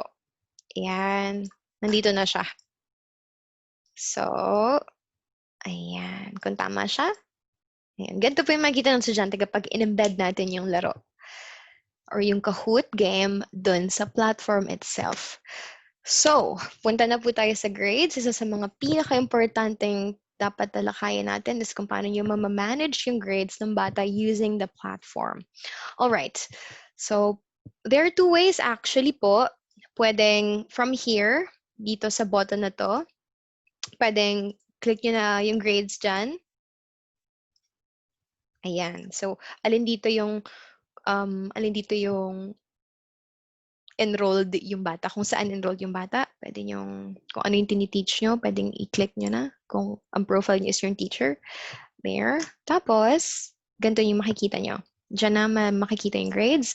And another way is from the navigation tab, ano yung course na tinuturo nyo. Okay? So, ayan. So, from here, ayan, dito po yung participants or kung ilan yung enrolled. Tapos, yung grades, pwede na nating i-click yan there. Tapos, dun din kayo dadalahin. Ayan. Pero since wala naman tayong enrolled dun sa ginawa natin kanina, dito na lang tayo sa meron. Ayan. So, nandito na po lahat ng specificities ng grades. So, andito lahat ng listahan ng mga activities na ginawa nyo dun sa course. At may yung specific na grades. Ayan. Pag kinlik natin to, view natin yung grade ng bagets. Ayan. Pero since wala naman siyang grade, walang i-display. But yeah, basically that's it. Ayan, andito po lahat ng listahan. And then your overall average. Ayan, i-average siya ng platform for you. So, kung ang gusto nyo naman ay, ito, grade history. Andito pa yung, ayan, pwedeng, tadan, let's say, yung memory game. Ayan. Pwede kayong mamili dito kung sino yung estudyante, ganyan. Pwede nyo isubmit. Ayan. Ayan. Tapos outcomes report naman. Since wala nga tayong, wala naman talaga kaming estudyante. So, basta dito nyo siya makikita. Ayan. Yung activities, average number of grades. So, overview report. So, gradebook. Ayan. Makikita nyo dito kung ano yung grades ng estudyante dun sa course. Single view naman will take you here kung saan pwedeng iselect nyo per student or per user yung gusto nyo makita na grades. Let's say, si student 10 lang. Tapos, yan, nandito na lahat ng grades niya. So, kagaya ng sinabi ko kanina about dun sa Kahoot, let's say nakalagay siya dito, Kahoot game. Ayan. Siyempre, hindi recorded ng platform natin yon. You can override it by, just clicking or ticking the box here. Tapos you can, input the grade na lang on your own. If you feel like activity siya, tapos gusto mo siyang isali sa grading system kasi naging participative lahat ng students mo, you may. Tapos input mo yung grades. Actually, for every activity, pwede naman siya eh. If you want to modify yung grade lahat ng activities na ginawa mo, yan, you can, override. Tapos ikaw na mismo yung mag-input ng grade dito. If you feel like hindi yun yung akmang grade for the student, you may. And the feedback, let's say, very good, ganyan. Or yung abbreviations on like outstanding or very satisfactory kung ginagamit pa siya ngayon. I'm not sure. Pero nung panahon ko ginagamit siya. Anyway, yun, yung feedback. If you want to be more specific dyan. And, the user report. There. Ayan. Ayan yung calculation. Tapos, ito na yung pinakang grades nitong user na to, ng bagets na yan, ng batang yan. Ayan, andyan na lahat. Yung letter grade, pwede nyo siyang baguhin kasi ang alam ko hindi naman tayo gumagamit sa Pilipinas ng A, A+, A-.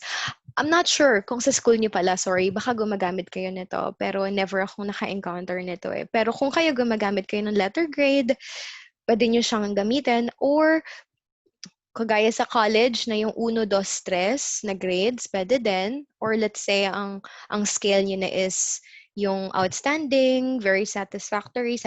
Kung ganun yung equivalent na letter niya for the corresponding grade, you may by just overriding site defaults. Tapos kayo na yung bahalang maglagay dito or mag-edit ng value.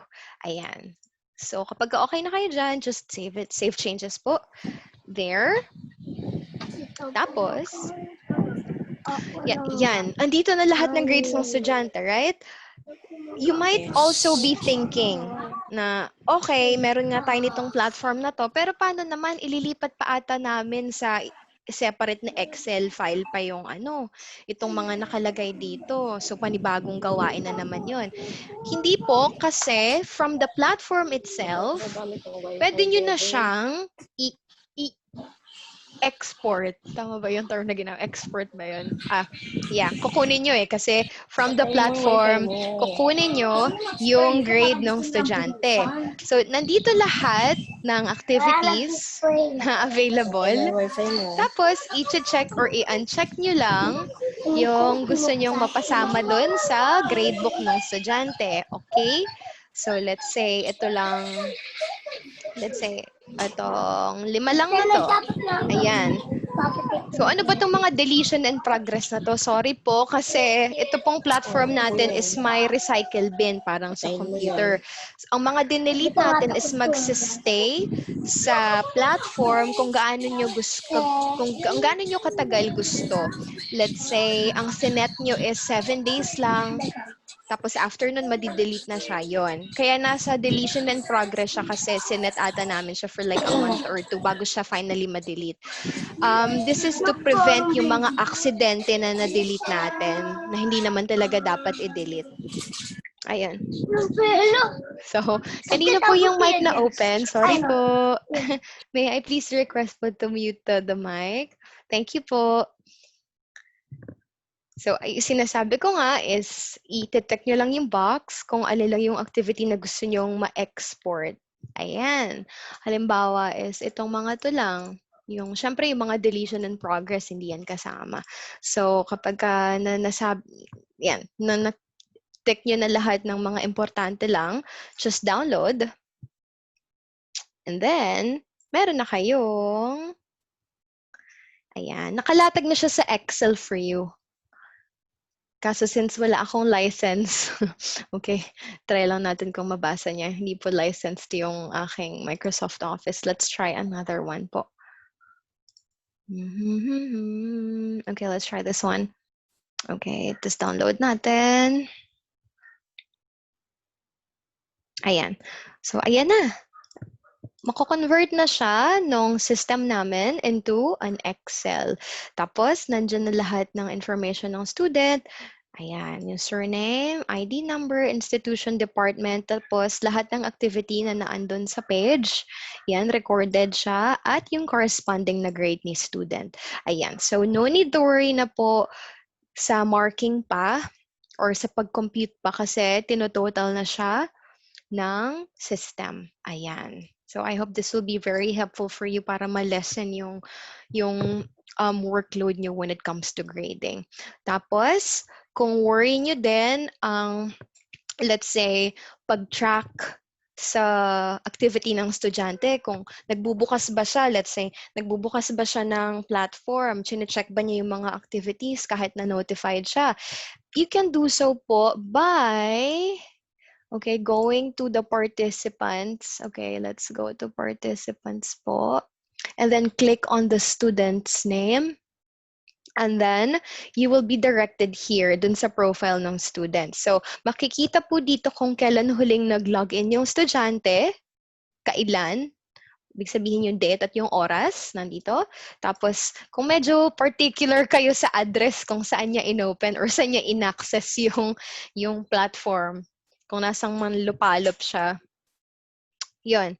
Last IP address, ayan, kung saan siya nag-open. Kung may tracker po kayo ng IP address, I think this would be useful. Pero kung hindi naman, okay lang din. Now, dito sa reports, makikita natin yung logs. Ibig sabihin, kung kailan siya huling nag-login or nag-login ba siya nung date na to, kung kailan sinabi niyong dapat siyang mag-login. Yan. Pwedeng dito sa all logs, makikita niyo dito yung platform activity ng estudyante. Ayan. So, may date tayo dito. Tapos, nakalagay dyan kung kailan, anong ginawa niya nung araw na yon. Ayan. Matatrack niyo siya dito. And then, you may also track the grades here. So, yan. Andyan na yung grades ng estudyante sa profile niya. And then, let's say nakita niyo, ay, hindi siya naglo-login. Or ang nakita niyong log, huling log niya is last week pa. Pero may deadline na kayo sa isang araw. So, mag-reach out lang kayo sa estudyante by sending him or her a message through the IM here. Click niyo lang to. Tapos, you can send him a message. Ayan. But hindi ka nag-online. Ayan. You can send a message to the student. Tapos, remind mo na siya na may deadline tayo. Remind lang kita, may deadline tayo ng exam. Let's say, sa isang araw. Ayan. Or, pwede dun sa Moodle. Ayan. Pwede dun sa Moodle na kayo mag-message. Let's say, yung nanay may account. Tapos, i-message nyo na sa Moodle yung nanay mismo. Na, ay, hindi po nag-online yung anak nyo, may problema po ba? Ganyan. So, you can monitor na din. This is a way na din to monitor the student. Ayan po. Yan. So, tapos tayo sa lahat ng agenda natin. Pero balikan ulit natin. Okay, let's try.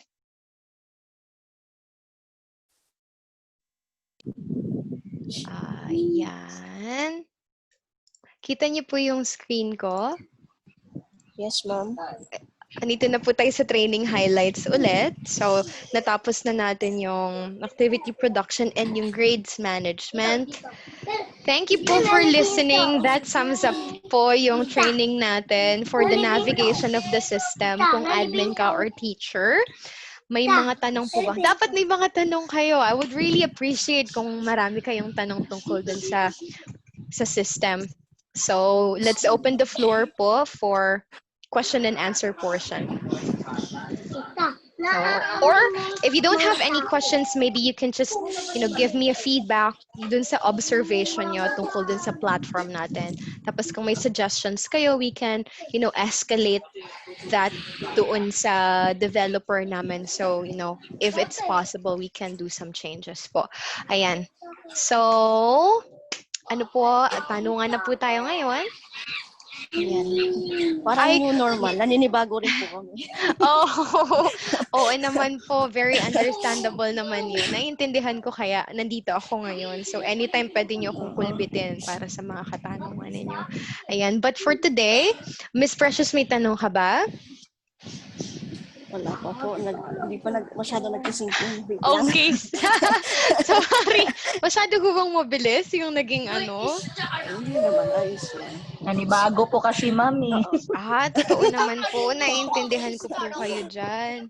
Kaya po ay nandito ako para tulungan kayo dun sa, sa mga posible nyong maging problema. Pero ma'am, po ba, Sige applicable po. po ba to sa laptop lang or pwedeng iPad, tablet, or ano? Pwede. Basta i-open nyo po siya sa browser. Kasi po, Okay. O kasi iPad ang gamit ko walang laptop okay ma'am, pwede siya. Basta kung gamit yung browser, di ba Safari nga ho ba kapag ka Apple? Safari, Pwede po. Pwede siya. Okay. Yan. Or pwede din namang i-download nyo na yung, let's say, gusto nyo lang makakita ng mga grades ng estudyante, monitor, chat sa estudyante. Pwede nyo gamitin yung Moodle, ma'am. Yun. Pero not applicable sa cellphone, ma'am. Pwede po siya sa cellphone actually. Kaso ma'am, medyo maliit ba? Maliit Kaya lang nga po, siya. ma'am. Medyo Phone lang maliit po lang po kasi kasi gamit. siya kung gagawa kayo ng mga files, ganyan. Yun na nga po. Maganda talaga po, ma'am, laptop. Laptop sana, ideal po talaga yun. Alam mo na, Teacher Mitch. Hanap tayo sponsor. Ayan, kayod mo rin. Sige. Hey, Joe! Hanap-hanap ng sponsor. Baka naman. Saan po si Sheena? Oo, nandito ako. Sina, ayun Ayan, ano pong comments natin, ma'am? Any comments or any questions po? Louder, please. Ma'am Sige, Sheena, may Sheena. tanong po kayo. Go ahead po. Huwag po kayong mahiya. Tayo-tayo lang po yan. Oo. Parang ang hirap, ma'am. Saang parte Wala ho kayo? namang madali, Teacher Sheena. Totoo, kaya po. Pero I appreciate your honesty po. Hello. Uy! Hello! May student tayo. Talagang mahirap, Teacher Sheena. Teacher Sheena, saang bahagi kayo pinaka nahirapan? iPad ko. Hindi po. I mean, parang, syempre nasa tayo. Parang ang hirap gawin. Ang hirap i-apply pag Kapag nasa na. Magkatotoong may mga estudyante na, magkakaroon na ng lesson, yun po ba? Ayun na nga po, ma'am. Opo, ma'am. Yun na nga, pag nandun na tayo sa execution, doon natin malalaman kung talagang effective ba lahat ng ginagawa natin. Kasi syempre po, yung kami grade 1, tapos mga parents, hindi rin po nila alam, di nila gamay yung... Oo, totoo naman ho.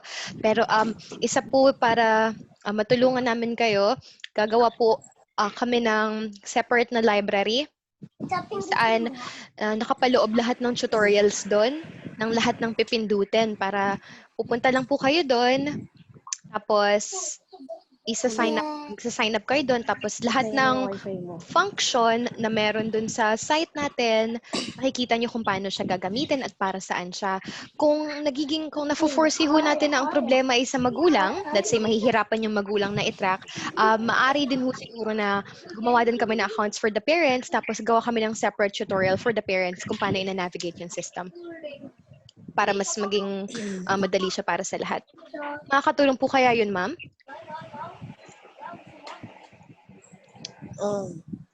What do you think po? Madam Sheena. What do you think po, ma'am? Ikaw na sabay ka sa akin. Madam Sheena. Teacher Sunny. Teacher Teacher Sunny. Sunny. Yes po. Kayo naman po, comments po ninyo, sir. Feedback, ganyan. Tanong po. Yes po, makakatuloy yung yung sinabi niyo gagawa ng tutorial. Ano pong masasabi niyo dun sa kung paano yung magiging execution? May nakikita na po ba kayong may na-anticipate na po ba kayong mga magiging problema or So paano far mangyayari? wala pa naman, pero pag nandiyan na, dun na siguro. Ayun na. Wala pa sa ngayon. Pero pwedeng paki-forward kung submitting na ito sa email, yung recording niya. Yes po, wala pong problema. I-forward Okay, ko po thank sa inyo to after ng meeting natin. Okay, thank you. Feedback po dun sa naging training natin. Mabilis po ba ako magsalita? Or ano po bang masasabi natin dun sa naging training na yun? Meron po bang hindi nyo Okay maintindihan? naman, naintindihan naman lahat. Pero as I said, wala pa akong nakikitang problema until hindi ko pa siya talaga nagagamit ng Okay po. Sige po. Ayan. So, kailan po tayo magsa-start na gamitin yung site? Maybe this August na ayos na para prior to the school nag-start ng school, matry muna. Okay. Sige po. Maganda na magkaroon tayo ng pilot testing for that. Sige po. Tapos i-update niyo po kami, sir. Don't hesitate to send us a message kung let's say merong hindi nag-work na function dun sa platform nyo or let's say may nahihirapan kayong hanapin kung alin man. Hanggat hindi pa ho ready yung library natin to locate the tutorials po, you can directly send me a message or send me an email para sa tanong ninyo. Okay. Thank you. And nalimutan ko po palang i-add, sa exam, kung nag-worry kayo kung paano sasagutan ng bata, may ability din po yung platform natin to track lahat ng responses na ginawa ng estudyante.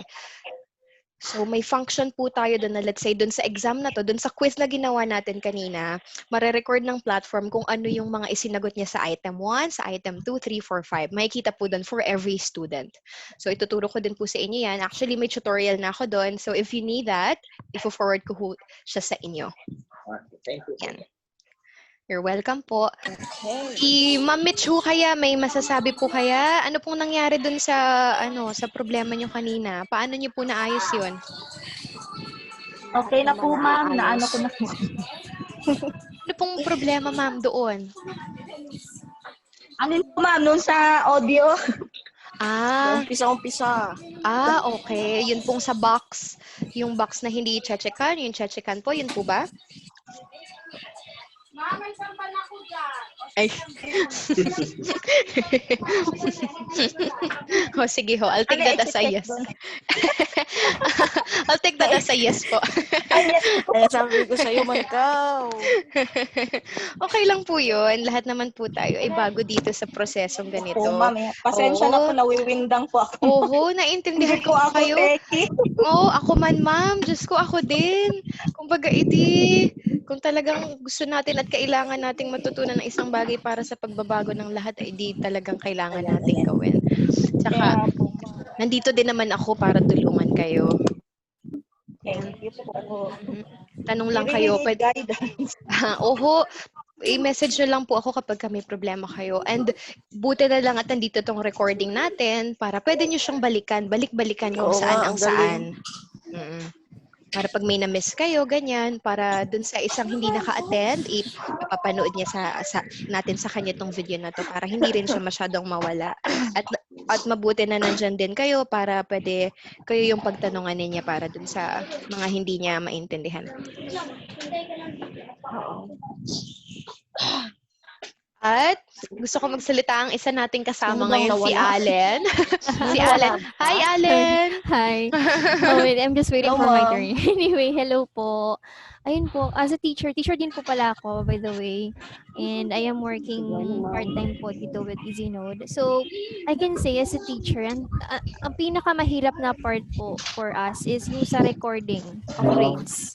And I can say na once ma-master po natin itong itong platform na to, it will really make a drastic change sa the way how we encode the grades. Instead of using yung mga manual paper and pen na pag-record natin o kaya yung isa-isa ba na pag-encode ng grades sa Excel file, mas madali siya kasi automatic nang nire-record ng system yung grade.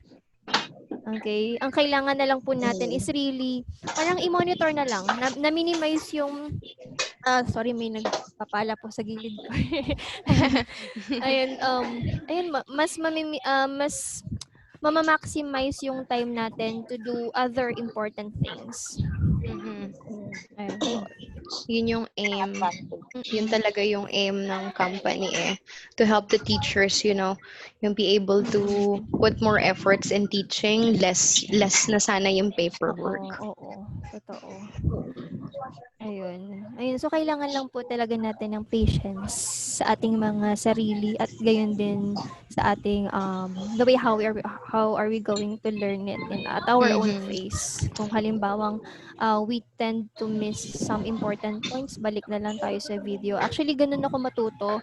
I always see to it. Yes, nakikita ko na napapanood ko siya, pero yung learning process ko talaga kapag ako na lang mag-isa. So I don't know if ganun din yung for other teachers. Yeah, true. I agree. Oo, minsan mas madali tayong matuto pag tayo lang. So yun. Ayun, Titan, thank you so much. Pag-aaralan ko yan. As well. So far, na-catch up ko naman siya. Nagigets ko na siya kung paano siya gawin. So, kamusta sa'yo yung training? What do you think? Well, I can say, nakakatawa. Na-excite ako, lalo na dun sa H5P, tsaka sa Doodly, tsaka yung Kahoot. Gusto ko siyang itry. Kasi wala pa akong account. Gusto ko nang magkaroon ng access.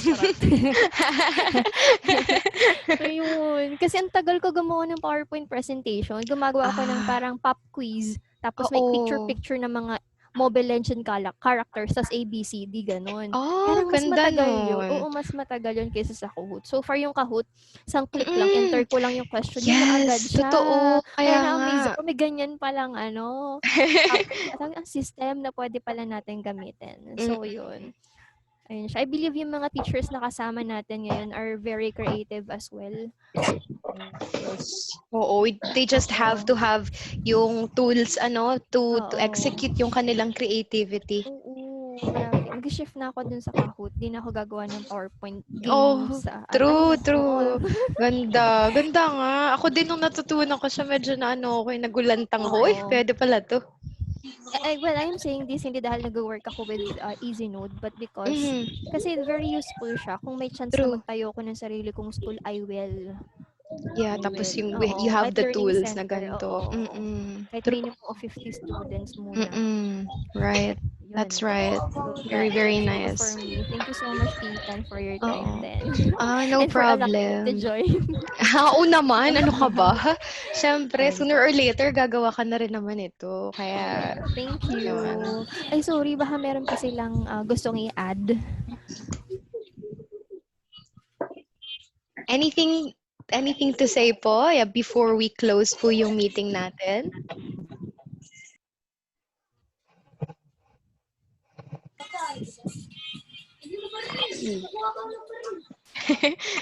Well, first, I would like to say thank you. Salamat po sa pag-attend nyo today ng ating training. I really appreciate your time. I know na very, very busy tayong lahat. Yung mga teachers talaga, napakaraming ginagawa. Naiintindihan ko yun. Saka medyo may halo na ding pakaramdam ng pagkaaligagayon kasi malapit na ang pasukan tapos hindi pa ready yung mga modules natin. Kaya na-appreciate po namin na dumating kayo for the training today. So, yun, thank you so much. Again, kung may tanong kayo, just reach out to me or to Allen. Send us a message. I-forward ko po. Paki-chat dito yung email nyo ng bawat isa para pwede kong isend sa inyo individually yung recording. Yes, ito. ma'am.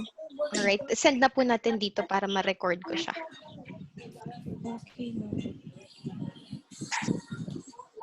Sheena Marie. Titan, yes, sorry, yes.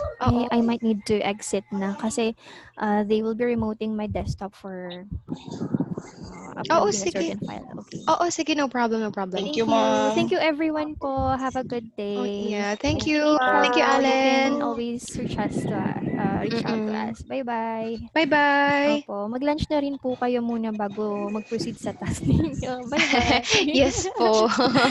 Sige, salamat. Thank you So, po. chat po natin. Sige, record po natin. Si Miss Sheena, meron na. Teka lang. Si Sir Sunny, nandito na din. Record ko lang po. Teka lang. No problem po. Kino-compile ko pa lang po yung mga email addresses nyo. Okay. Okay, si Sir Sunny, got it. Yung kay Teacher Mitch. Yes po. Okay, nakuha ko na po yung inyong Gmail. May kulang pa ho ba tayo na attendees today? Ay, si Ma'am Abe ho, I got her, I got her email address na last time. Si Miss Precious na lang, I think, yung kulang. Nag-send na ako, ma'am. Di pa ba? Ayun, sorry. Ngayon pa lang po dumating. Medyo traffic ata. Oo nga, may na po yung Traffic ata ang network natin ngayon. Pero nakuha ko na ho, na-compile ko na yung email ninyong lahat. So right after this, ibibigay ko na rin po sa inyo yung premium license or yung premium account ng Kahoot for you to start creating na po para makapag-practice na kayo. And yung pong premium na account ninyo sa Doodly, bibigay ko na din para makapag-subok-subok na kayong gumawa ng presentation nyo. Ayun lamang po. At maraming salamat ulit. Ito ang aking email. Send ko na din sa inyo.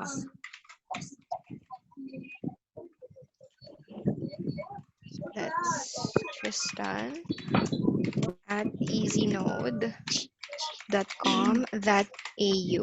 Yun po. Ayan. Oh, everyone. Ayan. Ito po yung sa akin. Okay. Ayan po. Okay po. So, dito lang po kayo mag-send sa akin ng mga queries. Anything related din sa platform natin. Ayun lamang po. At maraming salamat ulit sa pag-attend. Thank you po sa patience. Napakahaba po nitong ating naging usapan. Pero tiniis nyo ang pagdakdak ko dito. Salamat po ulit. At pag-message lang po kayo. Huwag po kayong mahihiya. Yes po. Again, kain po na tayo ng lunch bago po tayo mag-proceed sa ating mga gawain pa. Maraming salamat po ulit. Bye-bye po. Salamat po. Salamat po. Bye-bye. Bye-bye po. Bye po.